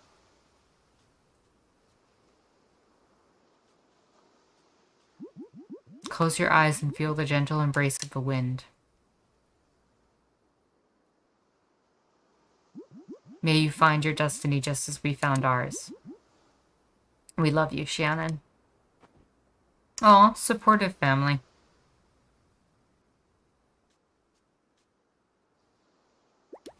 Thank you, everyone, for your blessings. I've come of age and the world awaits. We'll be right back. Shannon, stop that. She's kidding, dear. She's so cheeky. I think she's serious. That poodle is talking. What is with that guy? Come on, Carto, let's ride these waves.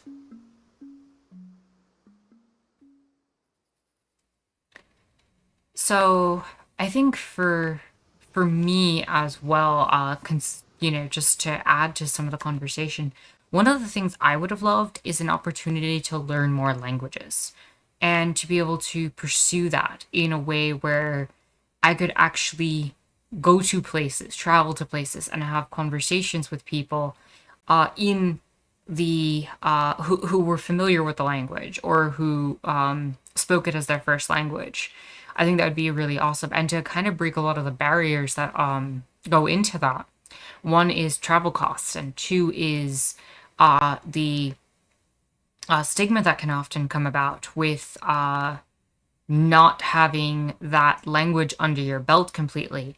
And if you don't have that, you can often find yourself in a very difficult economic place in that regard as well, where it's like you're trying to figure out the language, but you're also thrust in that. And a lot of immigrants, especially in the United States, have to deal with that as well, where it's like you're trying to learn English, given its prominence and that other languages are not always available or accessible in certain communities and areas. But, or rather, in addition, you're trying to survive in this very capitalist environment where you kind of have to be on point and mistakes are not really accepted. I know other countries and other cultures tend to be better with that, but in the US, it can be very difficult. Jaguar says, to echo what you mentioned earlier, Tara, I was told by professors that I was too stupid for sciences and math because of my gender, ethnicity, and socioeconomic levels. Yeah, and that's another thing, right? That gets me angry, Jaguar, on your behalf, because in that regard, if you want to pursue it and it's something that you find passion in, how can you be quote unquote too stupid for wanting to learn something? Maybe you learn it a little bit slower than other people. And I'm not saying you actually did learn it slower than anyone else, but I'm just saying for sake of argument, right? Maybe you learned something slower than someone else. Does that make you not able to learn it? People learn different skills at different paces. I can't draw for my life, for example. But I've always wanted to like pursue maybe figuring out how to deal with that and how to design things. And I know I'd be a lot slower than that. Maybe someone who's more skillful or maybe someone who grew up learning it. And I'd like the opportunity for myself to be able to take my time with something like that. Not every skill has to be the thing that you're most adept at and the thing that comes to you the quickest. Some of these things do take time, and it'd be lovely to be able to pursue things in that regard. And again, Jaguar, I'm not saying that that's exactly what you went through with science and math, but you know, that I think it's just ridiculous and absurd that you could be quote unquote too stupid to want to learn something. I think the only thing that makes you that we should look at is that kind of ignorance that comes into not wanting to pursue learning in the first place. If you want to learn, you should have access to being able to try it no matter what your speed is. Zero says, as educators, our job is to teach whomever wants to learn. Exactly. That's where I sit with that. And I think that ties a lot to what I was talking about with languages, where if you want to learn the language and you want to pursue that, you should be able to do so without stigma. And, since we're playing a video game, something else that I'd love to have time to sit down and do is actually design a video game.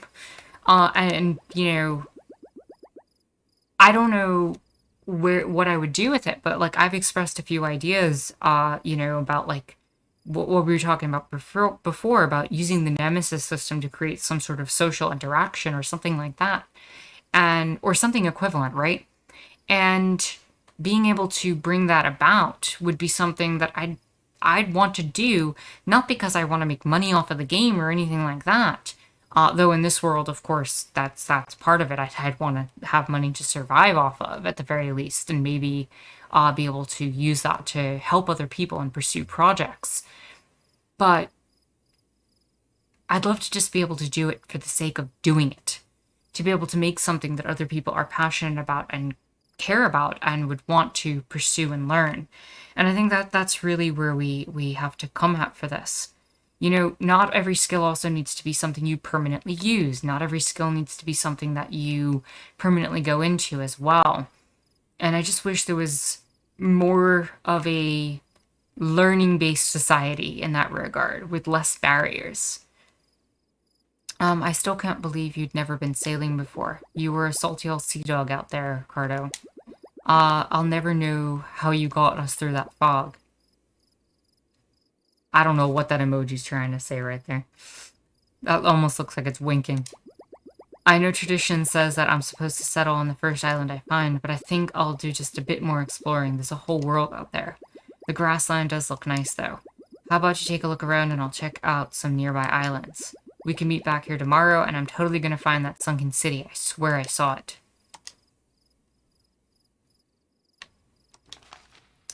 Okay, Will. Let's explore this new island. And I'm kind of loving how this is fitting a lot of the theme of what we've been talking about, where it's like, oh, we're gonna explore these new spaces and learn about it and grow with it and try to figure out how the world works. I found a sheep.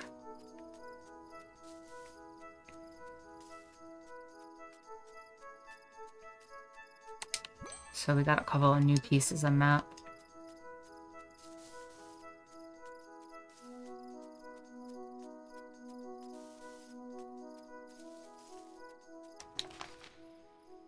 I also think it's worthwhile for me at least, to try to imagine and to envision the type of world where the things we just talked about are possible, even if we're having difficulty enacting it in policy now. I think that's an important thing to dream of. And I thank you all for pursuing this conversation with me and for honestly just sharing what would be really vulnerable things about the types of dreams that we want to pursue. And honestly, I wish you all the best of luck at being able to pursue some of that in the near future. And hopefully we do create the world where maybe if we can't, in our generation, pursue that, maybe the next generation or the generation after gets the opportunity. Shh. Keep it down, they're listening. Who's listening? Grow, young seeds. Listen to the rhythms of the earth and embrace from your sylvan slumber. Burst forth from your terrestrial prison and heed my funky beats. Heed them. Okay. I'm sure that's going to be relevant shortly. David said, I get the feeling more people are liking the idea of less work or working from home when they can. Working from home is game changing. I am a little bit concerned about how companies are going to try to invade our homes when we start shifting in that direction. I'm afraid that they're going to pass the costs of internet onto people, that they're going to try to pass on, oh, like, you need a laptop before you can even get a job, that they're not going to provide the tools in that regard for employment. There are concerns I have, but in general, I think it is game-changing in that it saves a lot of money at this moment in time. It, not having to be in that environment where they have that direct surveillance and control. And that's not to say they can't try to impose it. But right now, I think it does provide a lot more time and energy for people to not have to travel and to not have to, be literally under the thumb. That's the thing. I'm with you, Zero. The commute is the worst part of it. If you have to travel, by public transit especially, 2 hours, 1.5 to 2 hours, in a single direction to get to your job, that's exhausting. And it's always the poorest people who have to travel the most to get to their jobs, just by the nature of the way property values in cities have formulated and rental values have formulated. Just manifested in the way that capitalism functions.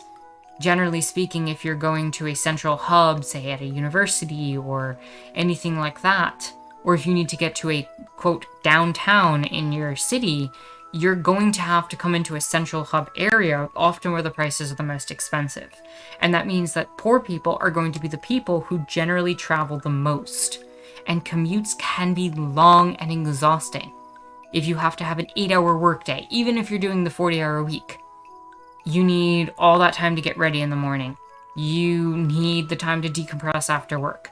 You need the hour or so that it might be to commute. And all of a sudden, your 8-hour day is now looking more like a 10 to 12-hour day, depending on what you need. David says, I can't work from home, but few of my friends and sister work from home and they love it. Yeah, and not every job's going to be able to do that, unfortunately. But can you imagine being able to be paid for your commute as compensation for not being able to work at home?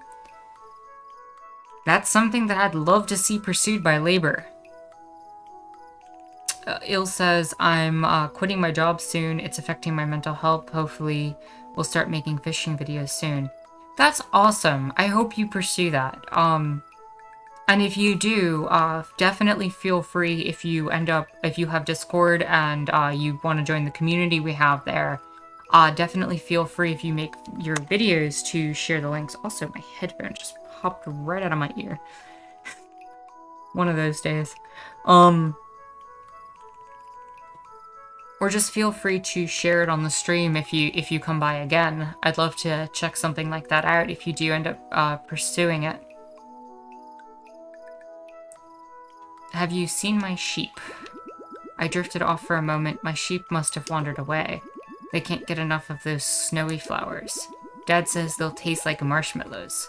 The sheep must have overheard. Will you help me round them up? Yeah, we can go get you your sheep.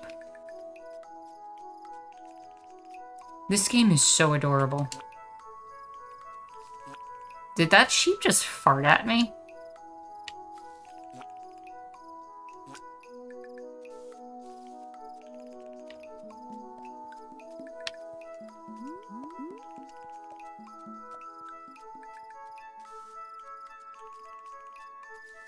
David says, good luck. I quit a job that was grinding me down just earlier this year.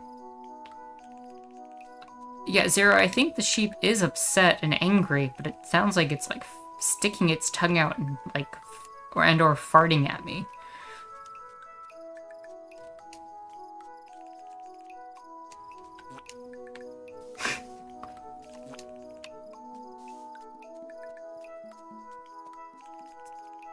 I wonder if I have to, I just realized I can bring the sheep over to them.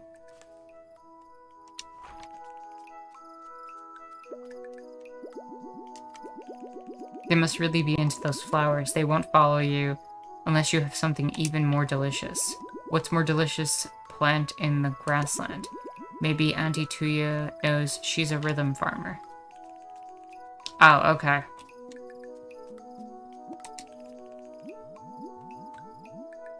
Looks like Mo lost his sheep again. Typical. How can you be a shepherd when counting sheep puts you right to sleep?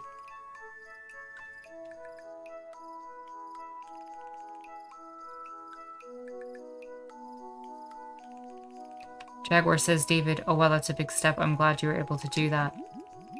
Yeah, I'm glad for you as well, David. A lot of people have been, I think, seeing the writing on the wall that a lot of the jobs out there are unfulfilling. They are not paying enough. And they are just grinding down years of our life. And for what? And I think I've seen articles talking about how some people have been pursuing getting homes that they can travel with to go travel. Welcome back, Raptor. We were still having a conversation about working from home, kind of as a continuation from where we were, where we were talking about what we would pursue. And we're talking about it from the perspective of, the benefits of working from home and being sick of jobs, and some people talking about the fact that they want to quit their jobs and pursue other things that they're more passionate about. And in the game, we're trying to round up some sheep, so we're talking to this person about how we can do that. Well, I bet they follow you if they had some honey fruit. Just don't confuse the honey fruit with the red devils that grow around here. We even have a song about it. Bulbs of red, sweet as sugar, only has one stem. Don't confuse it with the devil, steer well clear of them. So we want the ones with one stem. There we go. David says, thanks, it was scary, not gonna lie. Yeah, I think that's a reasonable fear, especially with the way our system is, because there's always the fear, oh, I might not get another job, I might not be able to do the things that I want to do, and what if it messes up? But if you have that opportunity, honestly, I'm glad that you're going for it. Because life is too short. Life is too short in that regard. Oh, the sheep loves me now. Here's your sheep. Bradley, you found him, just 3 more to go.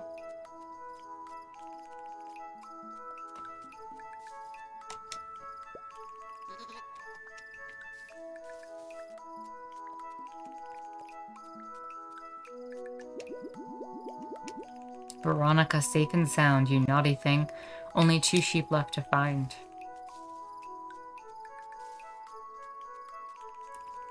Here's another one.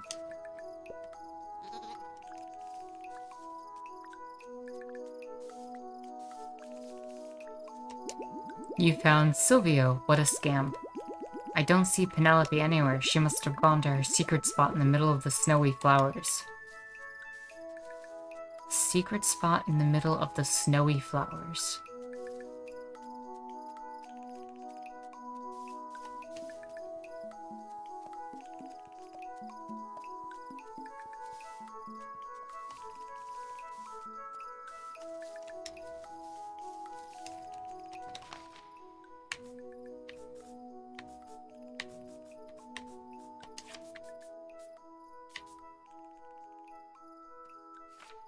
Do I have to, like, change the map to make it so that all these flowers end up connecting somehow?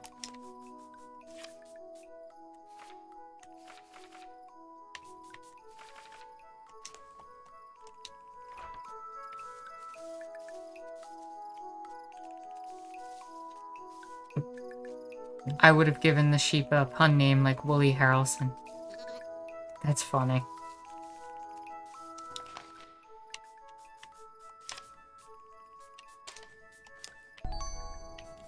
Wait, what?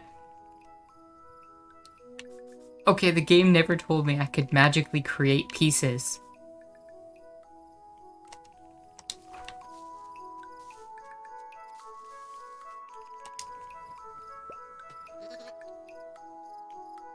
Bah.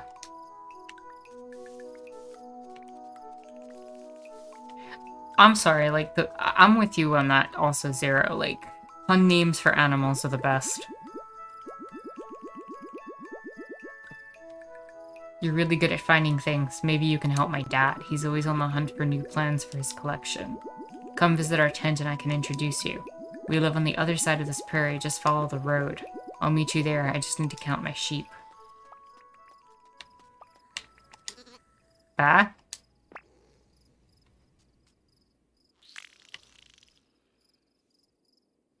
Where did that page come from?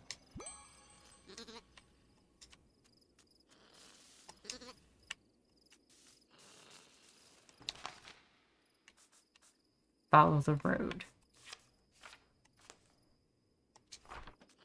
The sheep threw it up. Yeah.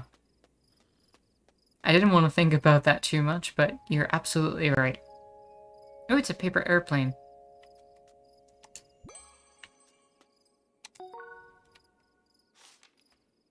My dear sweet Carto, that was quite some excitement.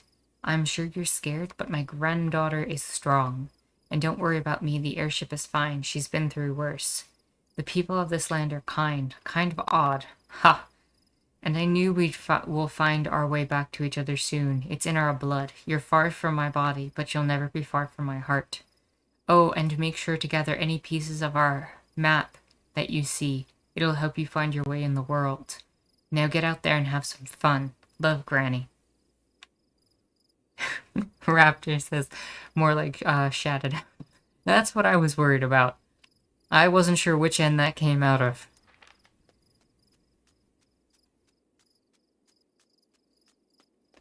Aw.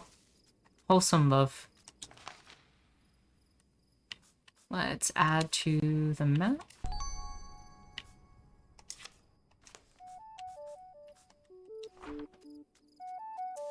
Following the road.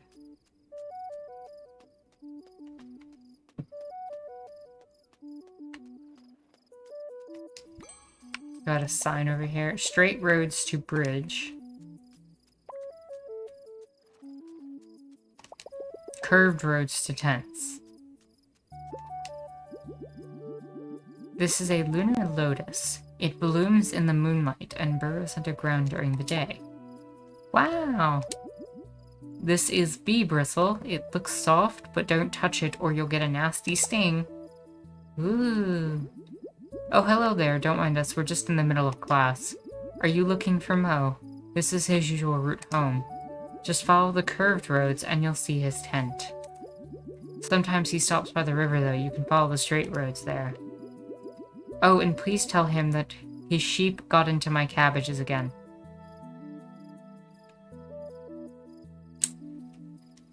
You think that was an Avatar: The Last Airbender reference? My cabbages!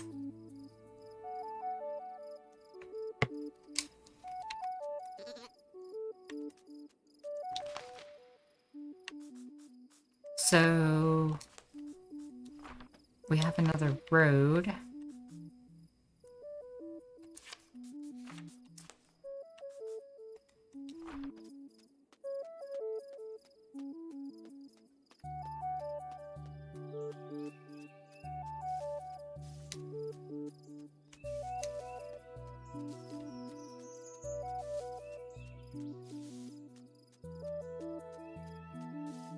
It has to be, right?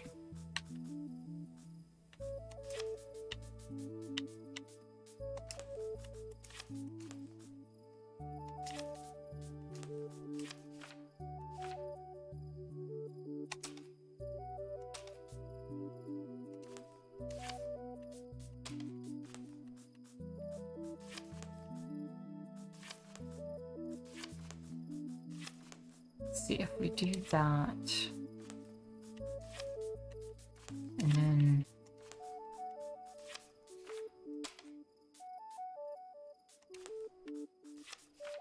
we can do that.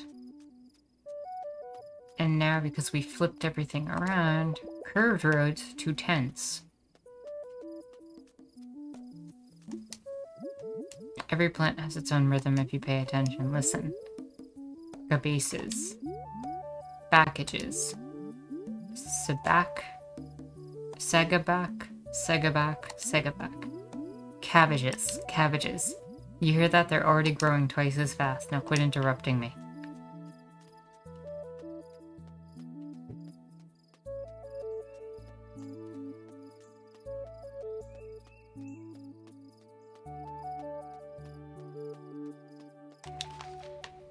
Do I need to put the end of the road?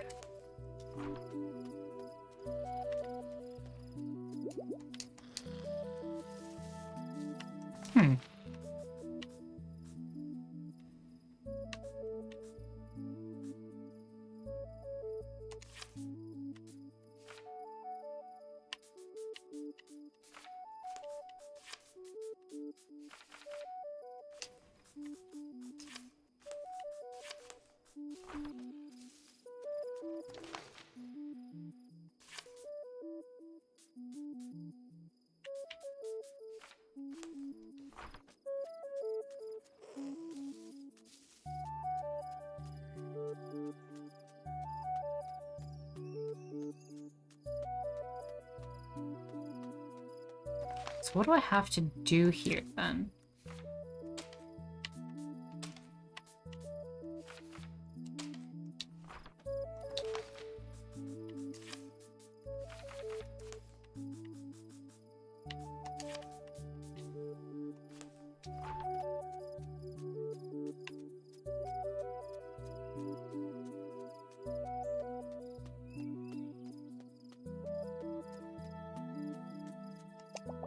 Straight roads to bridge. David, thank you for stopping by. I'm glad you enjoyed the chat. I hope you have a lovely rest of your night. And I thank you for stopping by.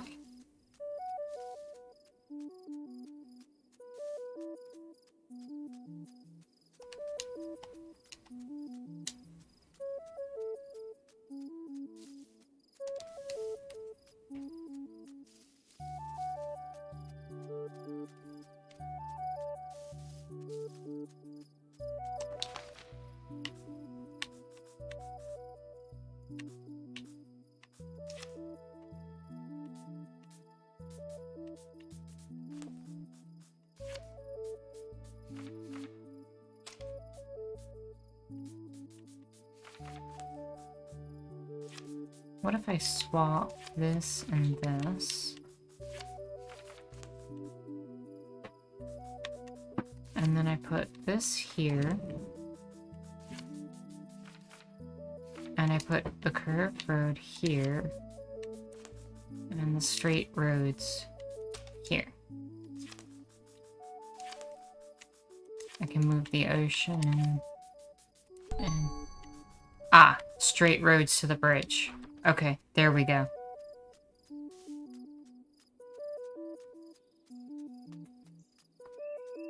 Deculturation, welcome to the stream. I hope you are having a lovely Sunday. Thank you for joining us. Yeah, this game is really gorgeous in a lot of ways. It's very chill. I'm enjoying the music with it and everything like that. And I love the fact that we can literally bend the world around us and change the map. And if we follow like the signs, it creates the world like that. Don't interrupt my secret mission. I mean, my regular normal task that I definitely can't talk about. Look, I really can't say anything, just that I'm looking for the head of the river. We heard that a special plant appears right under the right conditions, and that might be the ghost lily. But that's all I can tell you, nothing else. I have to get back to the mission. I'm so close.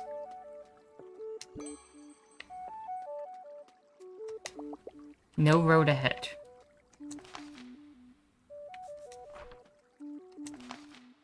Well, given that I now have another curved piece, I can potentially do... move that over. And then I can place another curved road here, which leads to the tents now.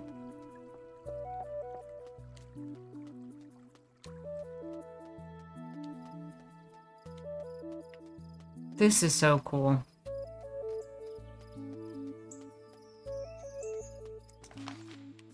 Also, now that I've done that, I can just move this here. So I don't have to run all the way. Sacks full of flourishing flowers.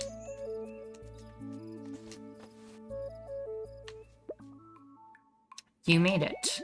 I tried to get some shut-eye, but Penelope kept farting. I knew the sheeps were... I called it. That's exactly what the sheeps were doing. Are you sure you didn't give her any red devils? Anyway, I want to introduce you to my father. He's collected plants from all over. Maybe you can help him find some new ones. He's just through the curtain over there. A jar with a sweet, fruity scent emanating from within. That's Dad's private notebook. Don't read it. A hardy hearth. A curtain. Where might it lead?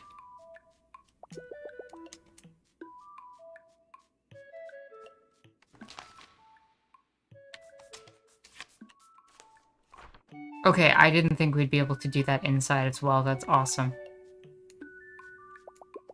A honey fruit sapling. Fermenting barrel of something. This game is named, Carto.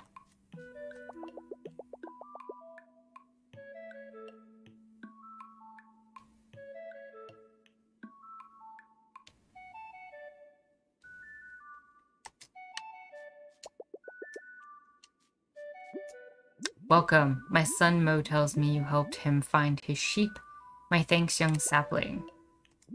Oh, don't be shy. Whomever comes to this grassland is our friend. My name is Munkar, the Mighty. A mighty fine plant collector. That is, wham! I regularly travel to other grasslands with my buddies to research plants. We also exchange seeds with other tribes so they can grow every type of plant. We're always keeping an eye out for new species. Just yesterday we discovered a new type of rose. Now if only we could come up with any other name for it. But enough about me. Tell me about your grassland. Wait, don't say a word. I bet I can guess where you're from. I haven't seen a robe like that before. Did you come from across the ocean? The seaweed in your hair is a dead giveaway. That's fair. But which island? Don't tell me. I have an idea. Oh, Monkar, you clever cactus. My notebook is on the other room, is a compendium of plants that I've encountered on my travels. Have a look at it and tell me if you recognize any plants from your hometown. From that, surely I can surmise where you hail from. Okay. So now we have to go to the book that we were told not to touch. You got Dad's permission to read his book? Lucky. A thick notebook filled with handwritten notes about different plants. Dancing pines, they sway to the rhythm of the wind, sometimes sashaying into adjacent forests.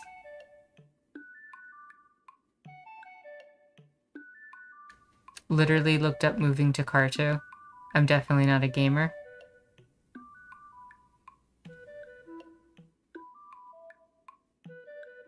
Oh, okay. I understand what you're saying.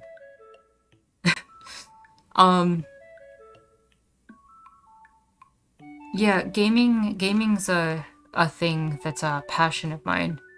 So I know that's not everybody's pursuit, but the game is called Carto. It's on Steam.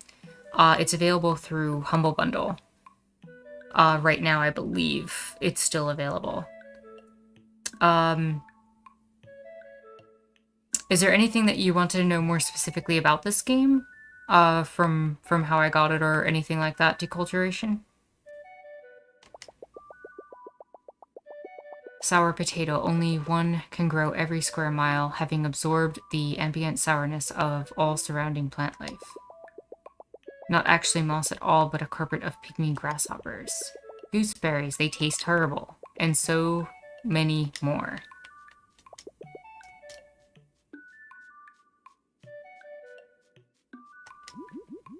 Did you find my notebook? You didn't see any plants from your island in there? How is that possible? What land have you traveled from? What manner of flora grows there? Such a curiosity you are. I could see why Mo brought you to me. Perhaps you can help me with something. A unique plant grows in each grassland, and ours is the mysterious ghost lily. It glows with the most beautiful light, but it is as ethereal as its name. Stomach growls. Oh, you poor girl, you must be famished. Look at me prattling on about plants. Will you stay for dinner and bunk here for the night?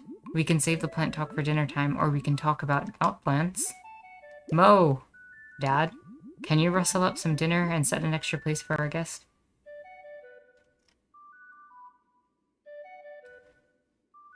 Multiculturation, I hope you're able to stick around. We'll be here for about another hour or so. And I hope that you enjoy watching.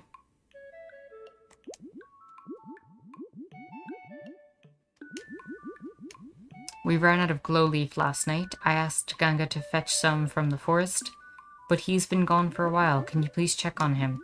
I'm gonna get some air in the meantime. I can't be away from nature for too long.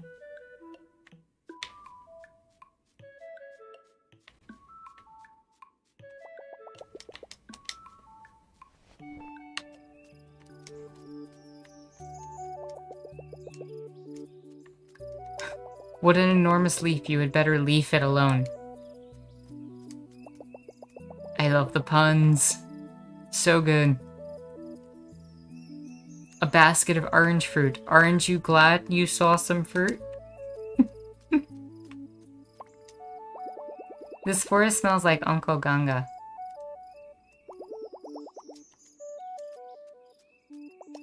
If only you had an axe to grind. The puns are too much. Sacks full of flourishing flowers.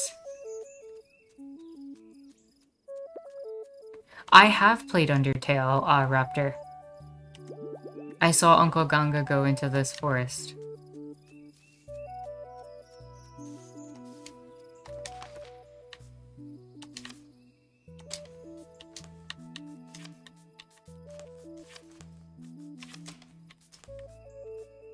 Do I need to expand the forest sometime?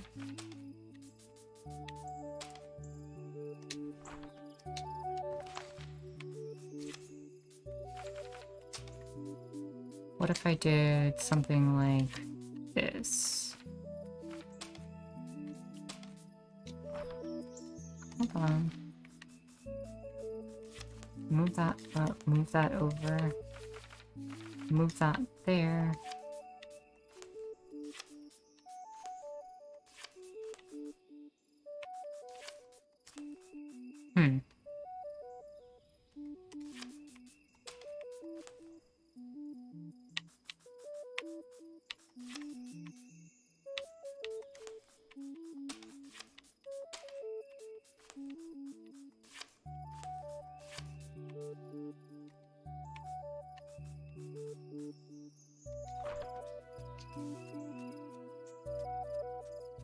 What's over here?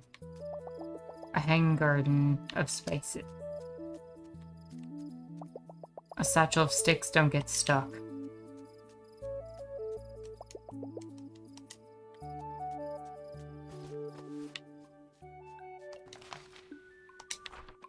Oh, wow. You can functionally use this as a teleporter. That's wild. Yeah, Raptor, Undertale was a really, really good game. Like, that game blew up a few years back. Especially with Papyrus and all that. Not to, like, spoil it for anybody who may not have played it or anything. Did you find Ganga? He should be near the forest. I did not find Ganga near the forest.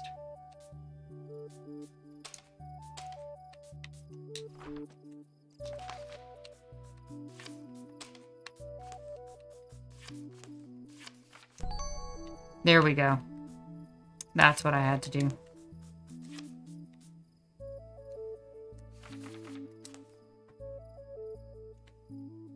You haven't played it much, Raptor?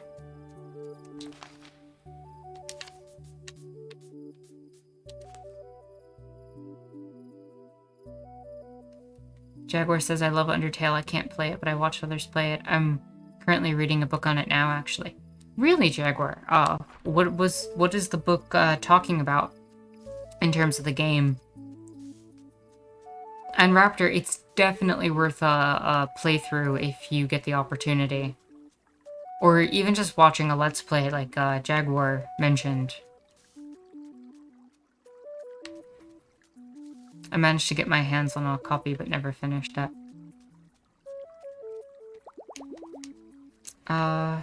Said Raptor. Is it something that you'd want to pursue or look at playing again, Raptor? Or did you lose interest along the way? I knew I saw you, now play with me. Such a loud uncle we have. Let's play Screaming Forests. I finally found the head of the river. My, is it dinner time already? Time flies when you're solving mysteries. I guess I should come eat. But I can't wait to explore the river tomorrow. Though I don't think these little urchins will let me go. Would you mind bringing this glow leaf to minecart for me? Thanks. You got stuck trying to do the pacifist run? Yeah, the pacifist run can be difficult. Though I do think it is rewarding to play through it that way. Jaguar said the book is talking about compassion and the unique take on character development in RPGs. That's really awesome, that somebody talked about that. Because I think Undertale had the advantage of really playing with a lot of expectations about what leveling up is and the combat in games. And I think it kind of ties into what we were talking about earlier about the fact that some games really don't need to have every single thing be just purely combat based. And like this game right now is a great example of that. We have a puzzle, we're trying to solve things, we're trying to work things out. And I think in a lot of RPGs in general, um, and even within tabletop RPGs, though I can see how that can, some of them kind of subvert this. There's a tendency to focus on combat as a main factor in these type of games, where it ends up not prioritizing a lot of the characters who benefit from using alternative means to combat. Wittiness and getting out of a situation should grant XP and other things just as much. Um, and I think Undertale does a great job of kind of playing off of that, especially with the pacifist run and seeking compassion as an option and not just like rushing into combat. Some glow leaf. You must have found Ganga. This is what we use to let everyone know it's time for dinner. So you spark a leaf on fire. It tastes like the riverbed, but it has the most alluring aroma.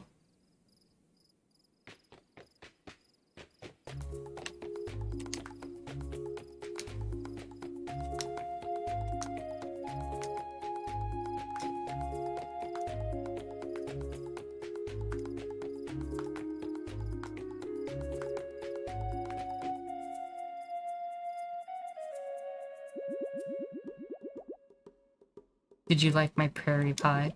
Mom taught me how to make it before she passed on. It always reminds me of her. Aw, she's among the stars now. La la la, la la la, la la la. How do you like our singing? This is the song of growth. We sing it in harmony with the grasslands. Dad says every land has a voice if you listen carefully. Mom taught him to sing with the seeds, and he's going to teach me soon. I can't wait. Rise and shine. We have a very exciting situation developing at the river. Ganga spotted a ghost lily in bloom. Everyone's on their way there. Come join us.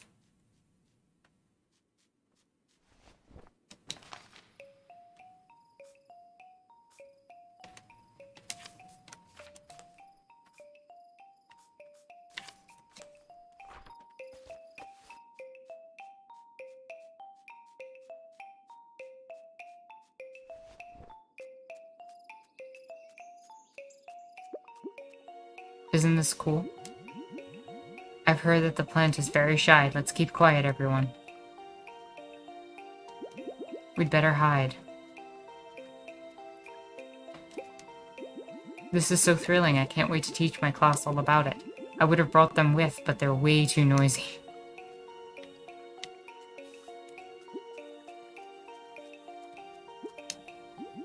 I saw the ghost lily for a second, but then the flow of the river changed. We'll have to wait until the direction changes for it to appear again. If only we could change the flow of the river. Well, we can. The flow changed, hooray, now we just need to hide. Does everyone have a hiding spot? I have space over here.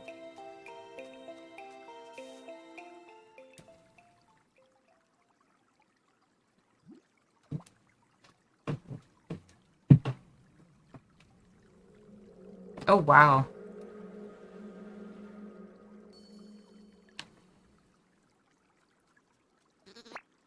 Bah. The sheep scared away the plant.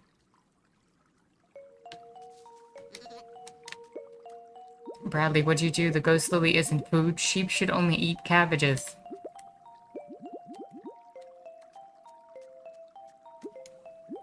If I were a ghost lily, where would I go? The mystery deepens.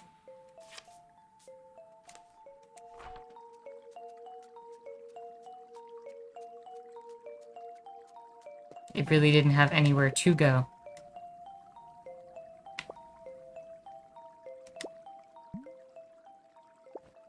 Um,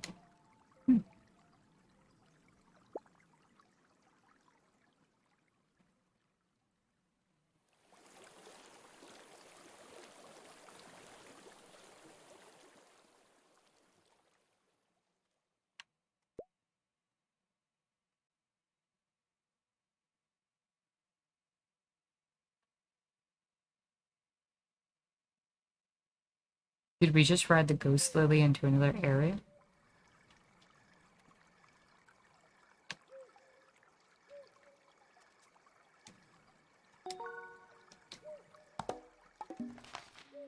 Oh, we're on an entirely new map. That was unexpected.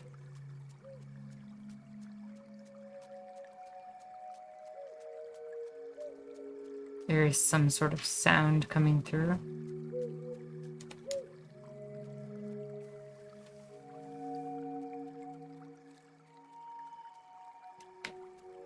You want me to step in the circle?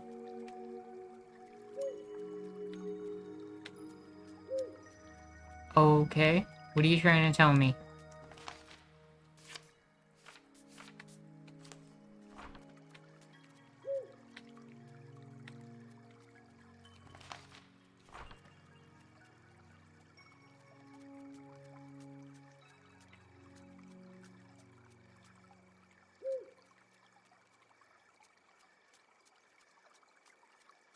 I do not understand, owl friend.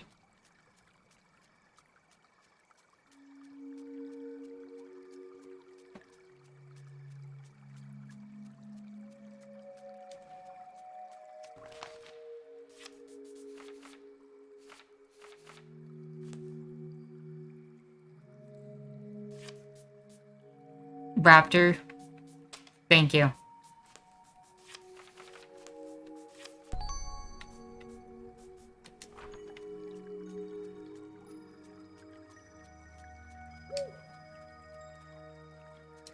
Except now I have to get inside.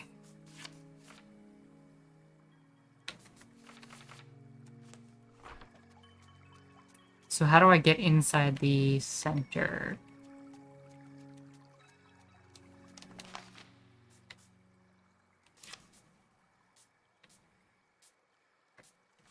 I will probably have to break the loop.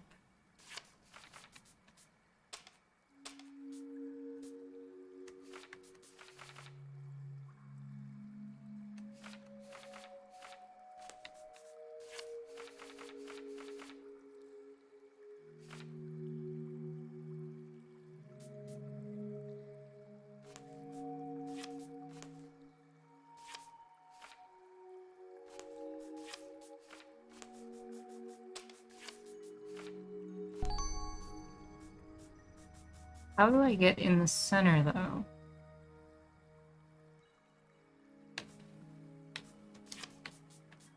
Yeah, that's what I'm trying to do.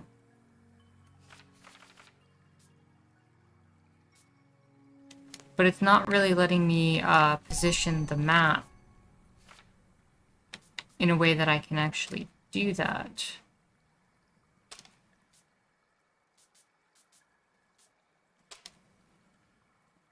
Because, like, I can't place the map there, for example.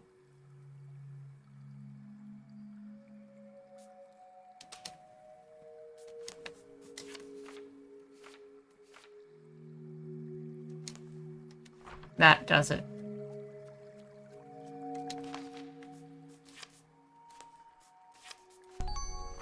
There we go. How did Chirp get here? What is a strange place this is? Are you a messenger too? Where's your beard? No matter. Look at this strange leaf Chirp found. Does it mean anything to you? The forest, interesting. Shall we keep exploring? I'll see you at the tree. Hee hee. Don't forget your sapling. Where did you go? Did you just swim across the river?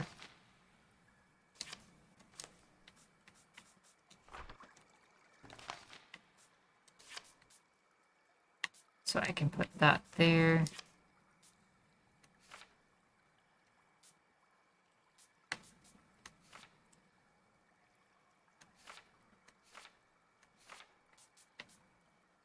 Yeah, that dude just totally vanished.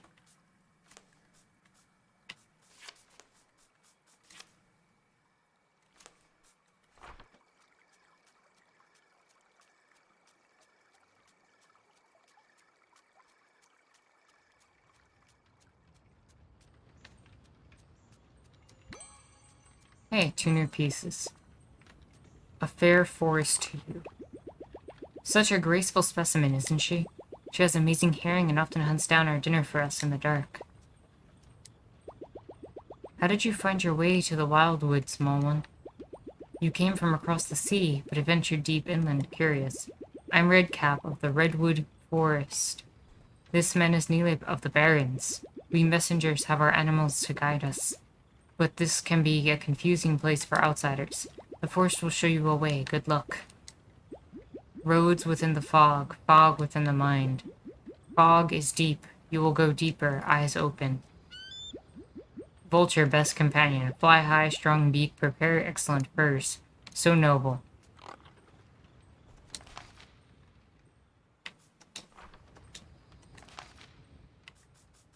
And now we have...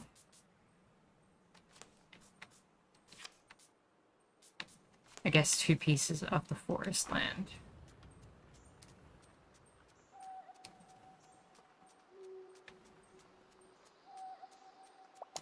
A strip of cloth tied around a tree. So I'm probably going to have to connect that with something else.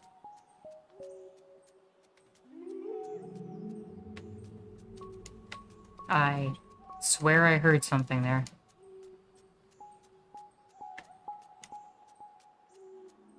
Yep, I gotta connect this here, probably.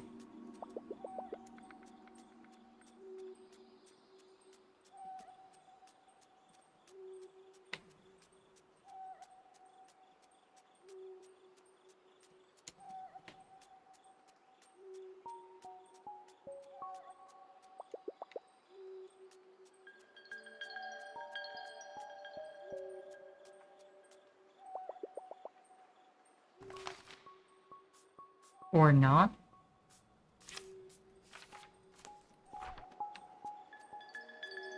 Yep, there we go.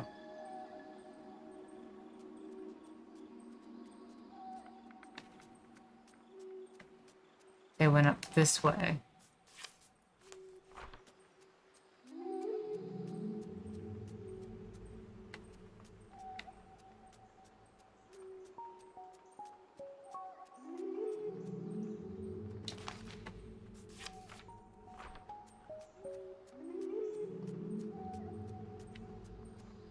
Oh, I think I get it. I just need to keep connecting the...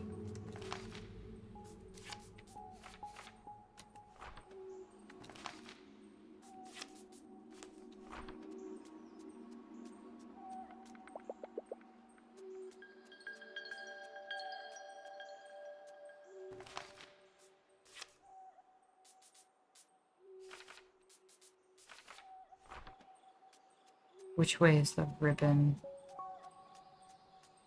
This way.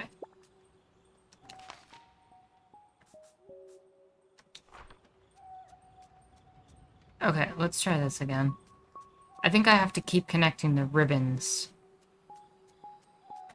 Or extending the forest in the direction of the ribbons. Yeah, that's how you do it.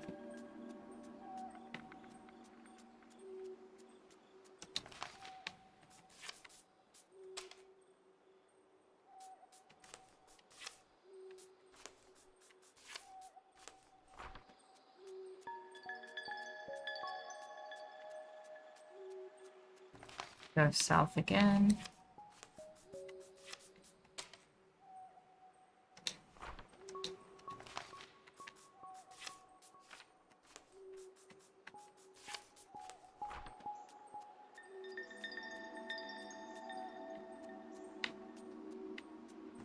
South again.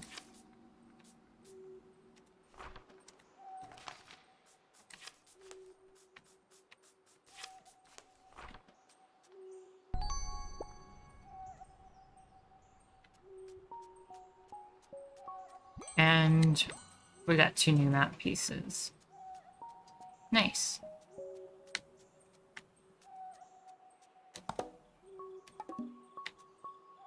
I will be right back. Give me like 2 minutes.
Good time to refill your drink. Indeed, Raptor.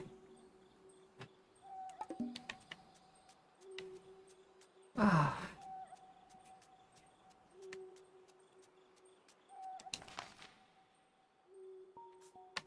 So, what did we... This is new?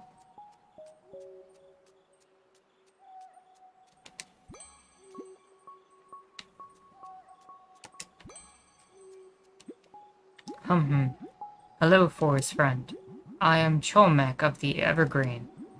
This furry fella is my animal companion. Don't worry, he's a friend too. Where's your animal companion? I don't got one. Oh, I'm sorry, how rude of me to assume. The wildwood is so dense and ever-changing. Even we messengers cannot navigate it alone. It's amazing that you've come this far without a companion. We grow up alongside our animals and they help us find our way to Mother. They help us search for food, protect us from danger, and keep us warm at night. Such great friends. Perhaps I'll see you even deeper in the wildwood. Trust the guidance of the forest even when it looks like there's no path through. He may not be a pathfinder, but his strength is mighty. No obstacle can stop us. The water here comes from an evaporated fog. It's quite refreshing.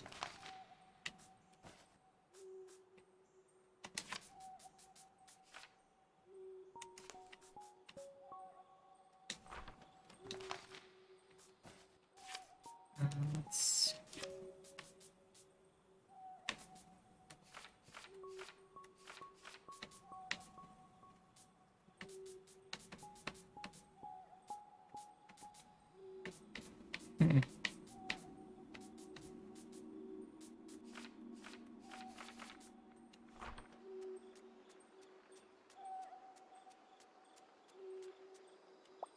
A fallen tree.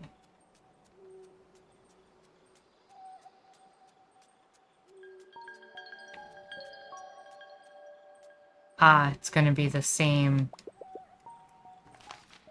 kind of thing. Or it's gonna, like, point in the direction that it wants me to go, I guess? Yep.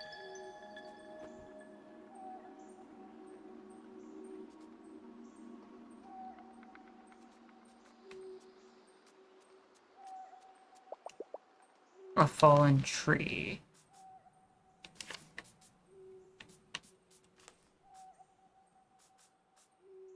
Except how do I...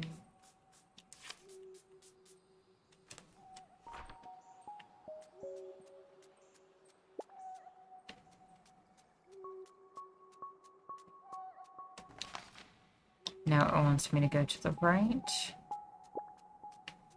But that's this. Now it wants me to go down.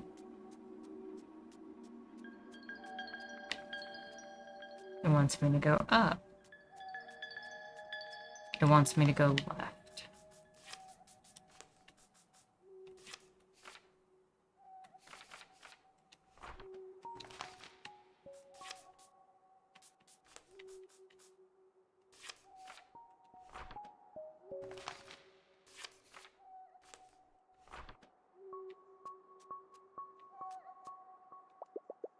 How do I do that?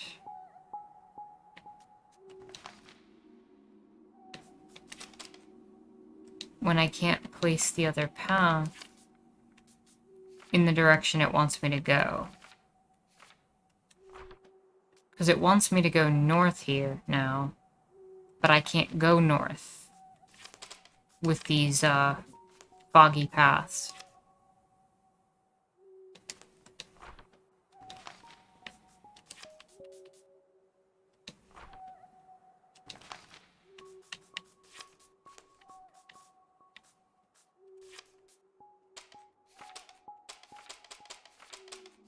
I cannot place the one in my inventory.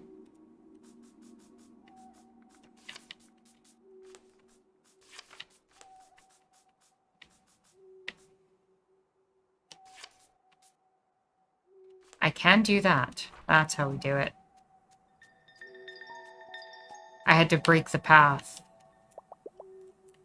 That was not what I expected.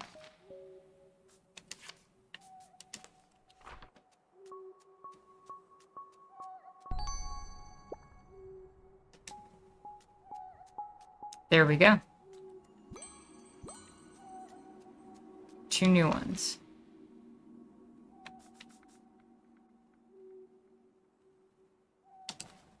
So now we can do this.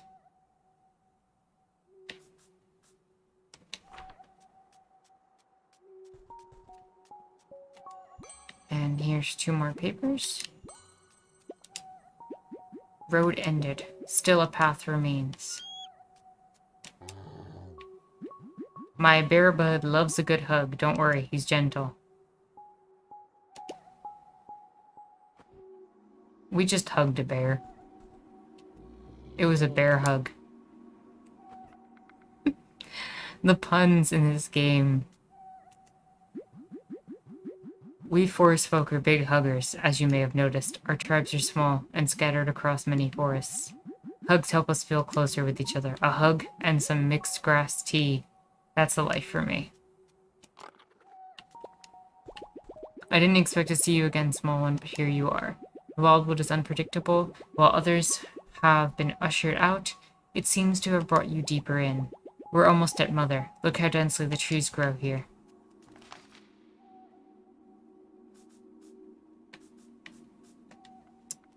So, you're probably going to want me to go here.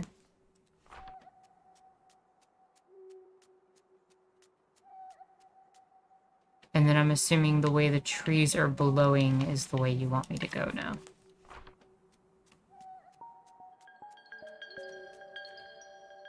Follow the wind, as it were.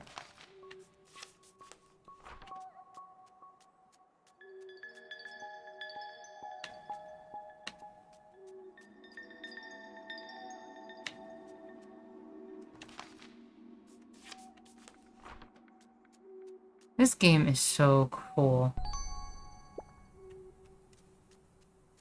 And we have another map piece.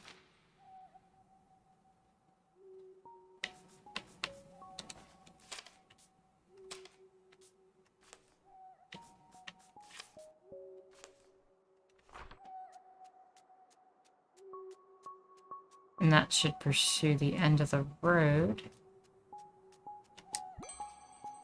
And another paper airplane. My little Carto, I hope you are having the best adventures. Did you visit the grassland? I'm sure you learned about some new plans if you did. The airship is finally operational again. She's humming along better than ever. I'm dropping this letter in the wildwood, hoping you'll pass through. If you ever find yourself lost in there, head towards the center of the forest. An old friend of mine watches over a very special tree. I wonder if he'd remember me. I'll keep searching and keep an eye on the skies. We'll be together before you know it. So I need to create the center of the forest. Oh no, I'm being handed the center of the forest. That works.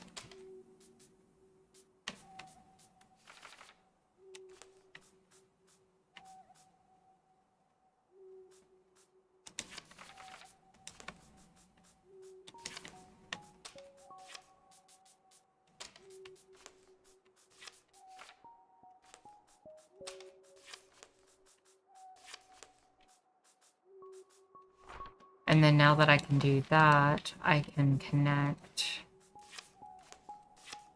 these. There we go.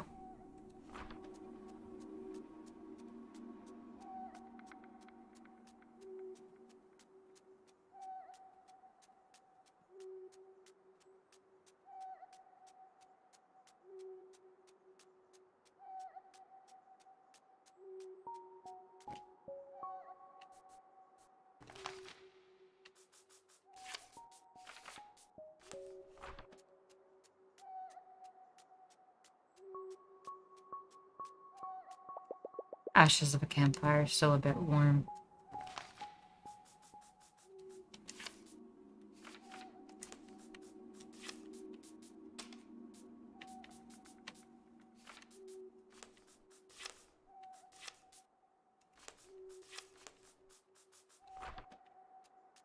I'm really fascinated at just how creative this map puzzling system is going.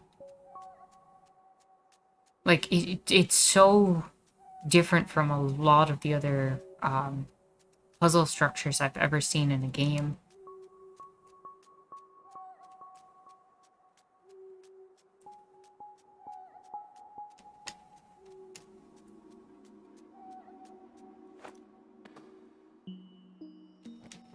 Oh, new map, underground.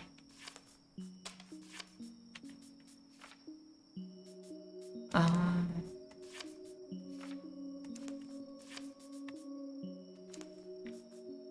let's start with that.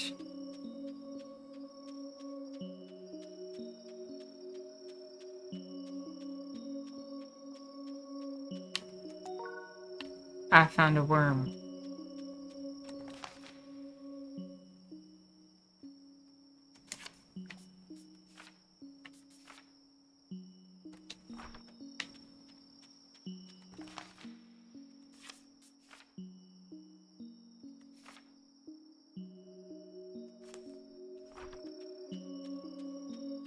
Okay, let's see what's up this way. I put the worm in here. The earthworm looks happy in the tunnel, but where does this tunnel lead?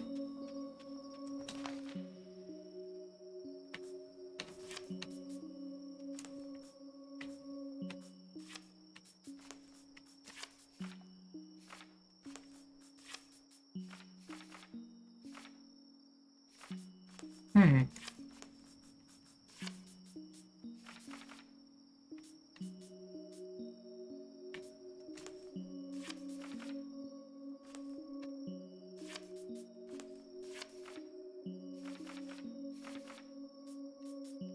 That pathway's not connecting.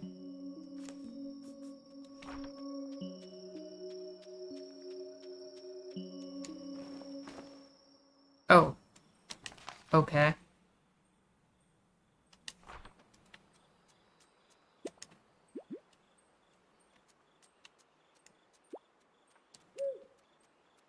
You want me to... Ah, she's right. She's always right. It's true. Chirb lost his sapling. So ashamed. What will Mother think? What does Chirb do? Where does he go? It's almost time for the ritual and no time to go back to the forest. If only Chirb had something to replace sapling with. You could take this. This is not a sapling, but perhaps it'll work. A plant is a plant is a plant. It's better than not a plant. Thank you, beardless messenger. You are small and kind. Chirb goes gratefully.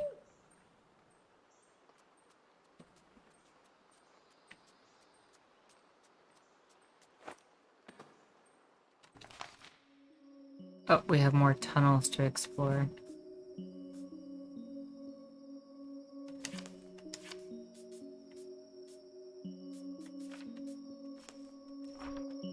So, like, what's up this way?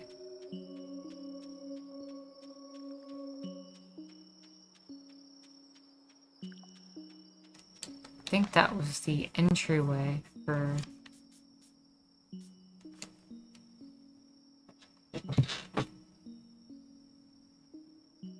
Well, King Cyrus, I hope you have a lovely night. Thank you for stopping by. It's always a pleasure. I'm glad you were able to make it, and yeah, I hope your night goes well. Zero says, one thing I really like about this game is how important plants are to the people of this world. I very much agree with that. The significance of plants is... I can't emphasize how much plants are really important to a lot of aspects about our world. And I don't think they get the love they deserve.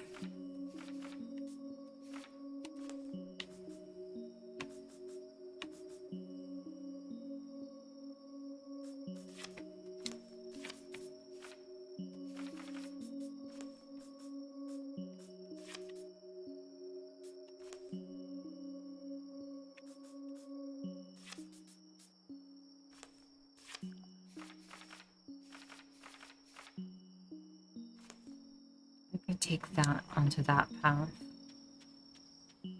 Plants are kind of why we even exist. True. Absolutely true. We could not functionally live without plants.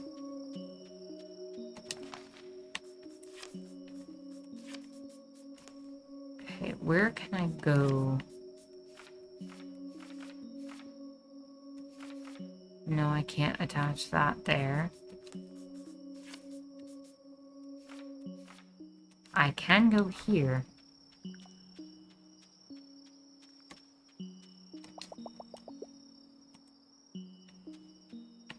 A huge pile of dirt, you say? Almost like a spot you'd want an earthworm to end up?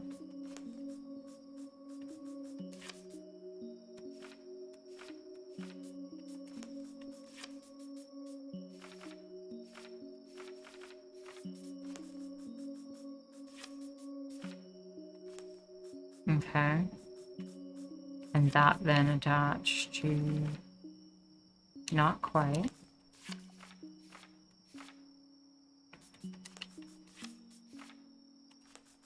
And... Still not quite.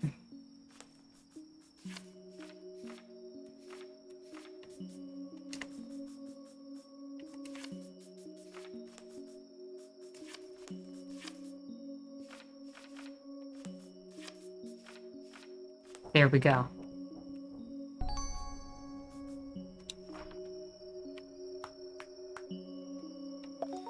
And here comes our earthworm friend.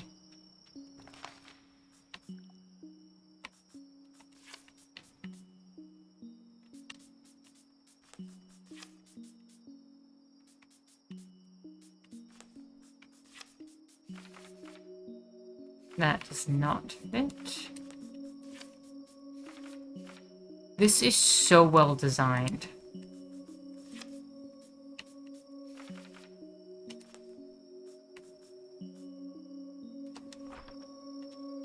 Like, I don't even know how to explain, like, how well thought out that was, that you had to be able to map out the tunnels for the earthworm in order to unlock your path, and that you're just moving all of this back and forth.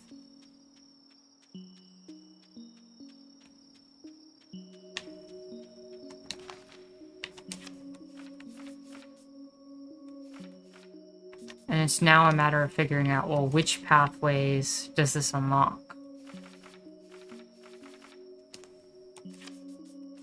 So that's one potential option.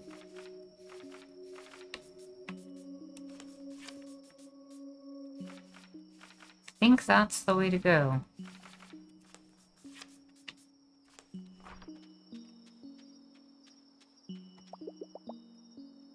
Don't give up.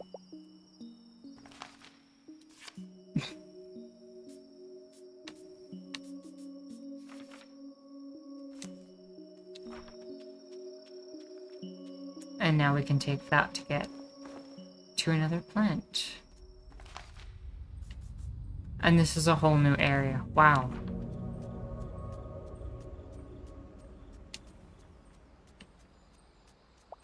A broken stone bearing part of an incomplete symbol.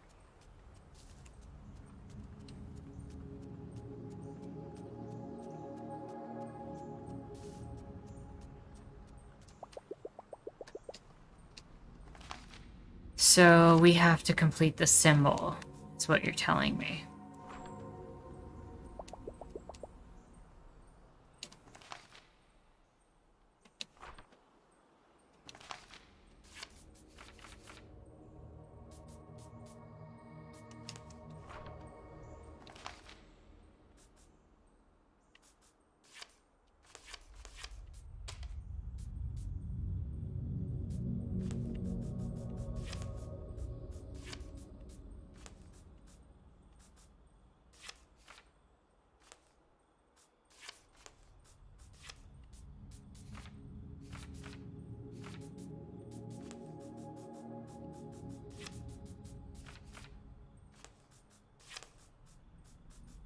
I don't know what the symbol's supposed to be at the moment, but we're gonna find out.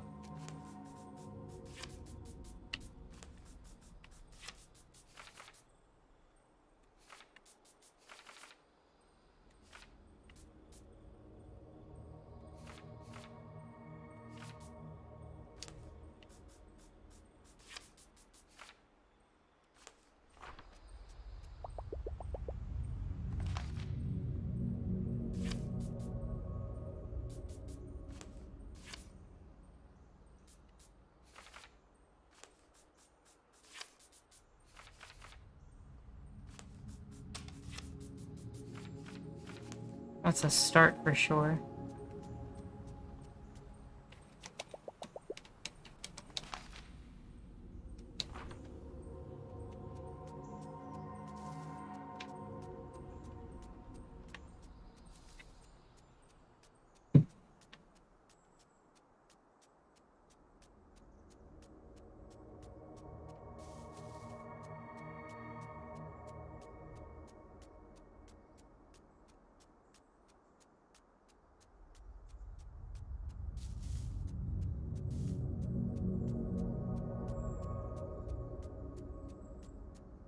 I think you need to connect the 4 parts together.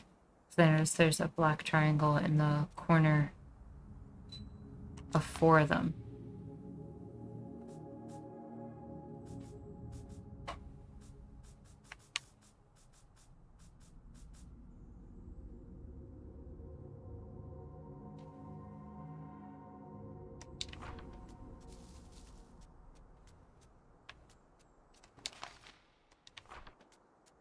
I came through here. I'm thinking about what you're saying.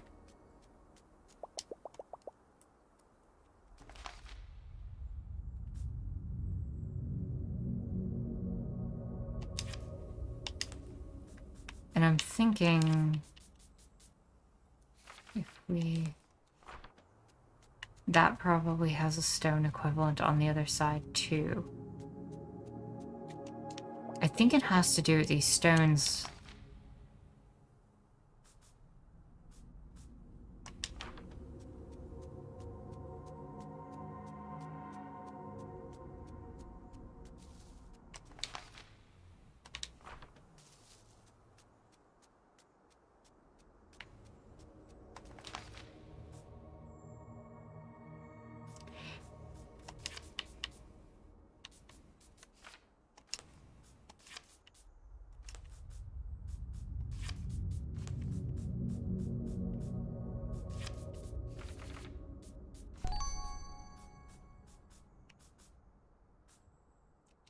You are 100% correct, Raptor.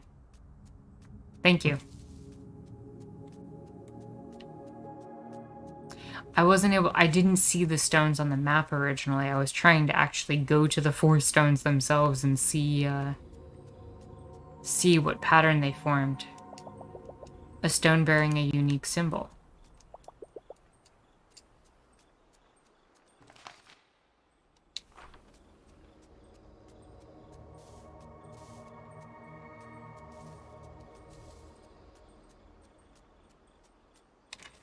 Okay, so what do we do with that then? I guess that's the design we have to make in total. The line going straight through, and it curves up on the two sides.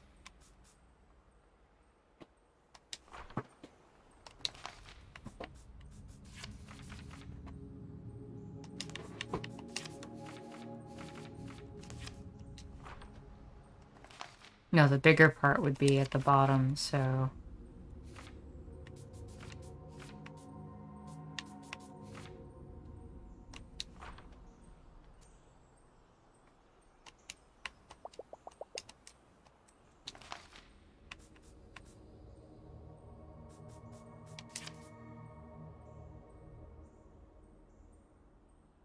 Oh, I see.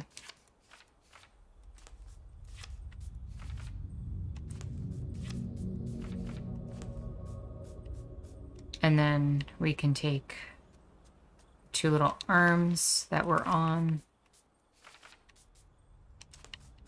and move them up.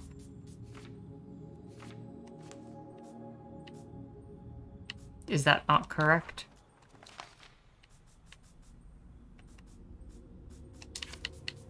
At least that's what it looked like in the...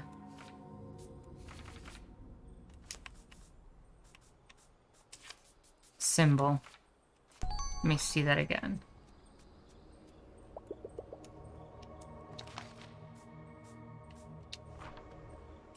Yeah, tiny part has the head. That's like that. But I did not get a jingle when I did it, so... something must be slightly off.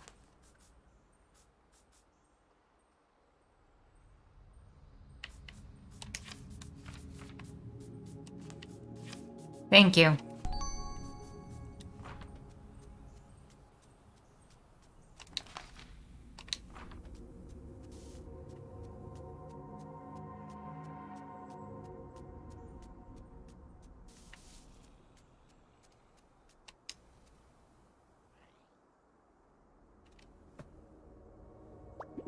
Russell, Russell, Russell. Russell, Russell, Russell, Russell. Are you a Pokemon? Is your name Russell? Li li li wo wo wo ba ba ba lu. Ah, much better. I'd almost forgotten how to speak the common language after all these years alone. Wise as she is, Mother isn't much for conversation. But it's good to see you here, Messenger. The first to arrive. Bravo. As you know, I am the Watcher. You must have received the signal.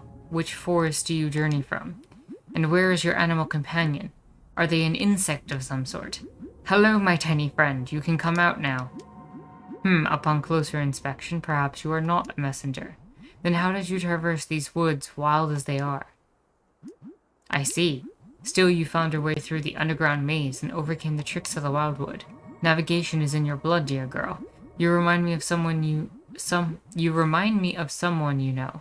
In my youth across the sea, there was a young woman. Ah, never mind. Simply a passing impossibility. Ah, he was into Grandma. Have you ever caught a glimpse of the messengers yet? I wonder which will Mother choose. Ah, yes, I suppose this ritual would be a mystery to you. Messengers, watchers, saplings, animal companions, it's all very ancient and fascinating. What say we take a walk, and I can give you the entire oral history. Humor an old man, I haven't spoken to anyone in decades. When the mother tree has reached the end of her 1,000-year growth, the current watcher must put her to sleep, using the flames of the wildwood. Her life essence carpets the entire forest, spurring a millennium of new growth. Oh hey, vulture guy. Messenger Niep of barons and vulture. Traveled afar, we bring sapling, I will be watcher. Yes, hello, welcome. I'm just in the middle of a yarn. Zero says, I'm gonna go eat dinner and enjoy the rest of the stream. Everyone take care. You take care as well, Zero. Thank you again for stopping by. We're gonna probably wrap up in a couple minutes, but I hope you enjoy your dinner, and thank you again. Please go and wait by Mother. We'll be with you shortly. The smoke from Mother also acts as a signal to the forest tribes. With each send a messenger bearing a sapling from their village. Once the messenger reaches Mother and plant their saplings, they must recite the 87 stanzas of the Rhyme of the Wildwood. And we found Fox and Bear, Tidings Watcher, and you too, Small One. It is no surprise to see you here.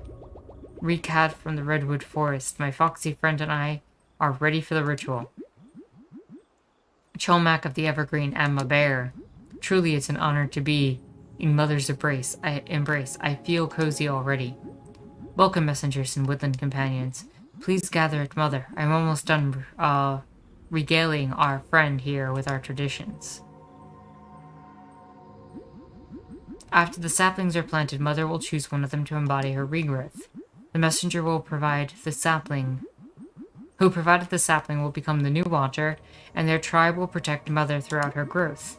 As each watcher grows old, another from their tribe will take over, so that the elder watcher may go home and live out their days in their village. As you may have guessed, I'm the final watcher of my line, and I'm ready to return to my village. I wonder if they still make those toasted bananas back home. Or a final messenger. You're just in time for toasted bananas. I mean, the ritual. Whew, Chirb is exhausted, but Chirb has sapling.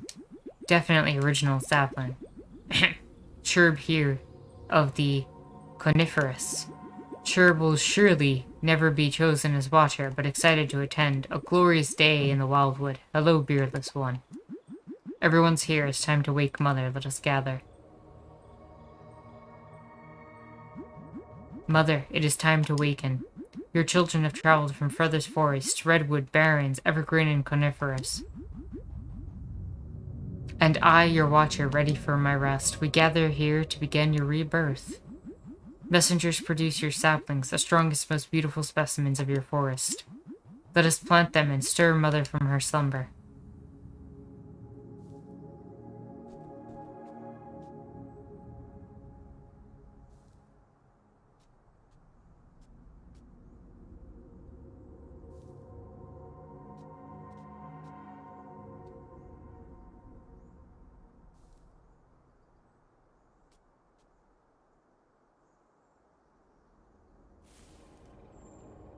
And the ghost lily took root.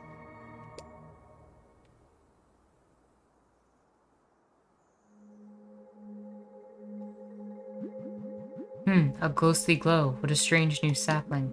Mother's choice is clear. Messengers, the next watcher is Chirb of the coniferous. What?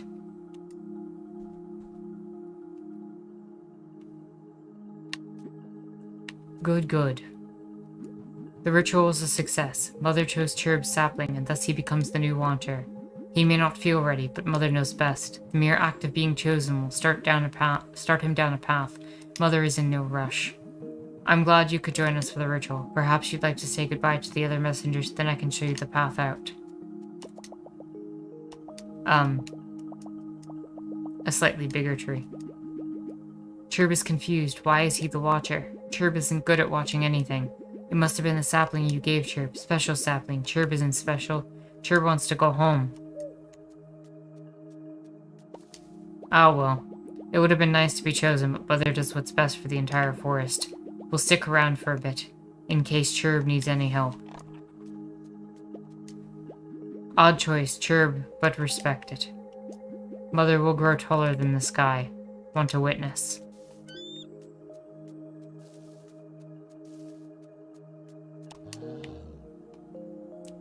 It's a bear. We're a bit relieved we weren't chosen, honestly. We love exploring, but we're not as happy staying in one place. Mother must have known that. She's so wise. It sounds like the other messengers will be sticking around a bit longer. I'll soon be making my own journey home once I've shown Chirb the ropes. Merchant says I gotta go before the end, but thanks for the stream and thanks everyone for coming. Always make Sundays better. Take care, everyone. You too as well, merchants. I'm actually wrapping up as soon as this conversation ends. I just wanted to end it on this note. But again, thank you for coming by, and it's always appreciated. And I'm sure we'll talk later. May I show you the path out of the wildwood? Shake head. Great, follow me. Sure, please join us. It's time for your first lesson. Okay.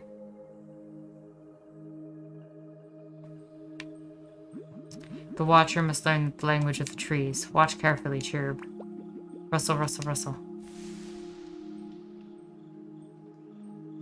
The forest favors you this day. Please take this token.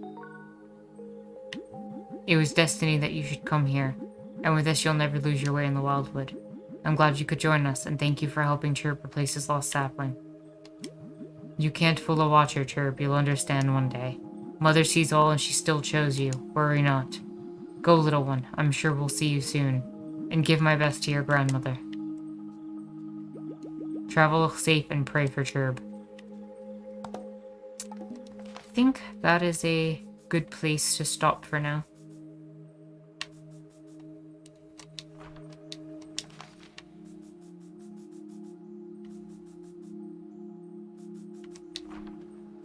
So, with that said, we will continue on this game next week. Same time. If you're someone new who showed up for the first time, you know, thank you for coming out or for watching the VOD if you're watching it in the aftermath of everything. It's always greatly appreciated, and I am glad that you've come to join us to watch this experience and to have these conversations with us. In addition, if you are in a place where you feel that you are financially secure enough, do please consider donating. I have a single donation link and Patreon link in the description down below. Feel free to like and subscribe the video as well. It is always helpful for the algorithm and all that stuff. Again, only donate if you are in a place to do so. You can check out my Discord and my Twitter in the description down below. On the Discord, we tend to have a lot of extensive conversations about politics and other things going on, as well as some chill things and art and things that people produce and put out and want to share. So you are always welcome to join us in that conversation and that exchange. That said, my name is Anarchist Terra. I am thankful for everyone who came out. Raptor, I hope you will join us again as well, and I hope you take care. Everyone, have a great rest of your week. I hope to see you next week, and thank you for watching.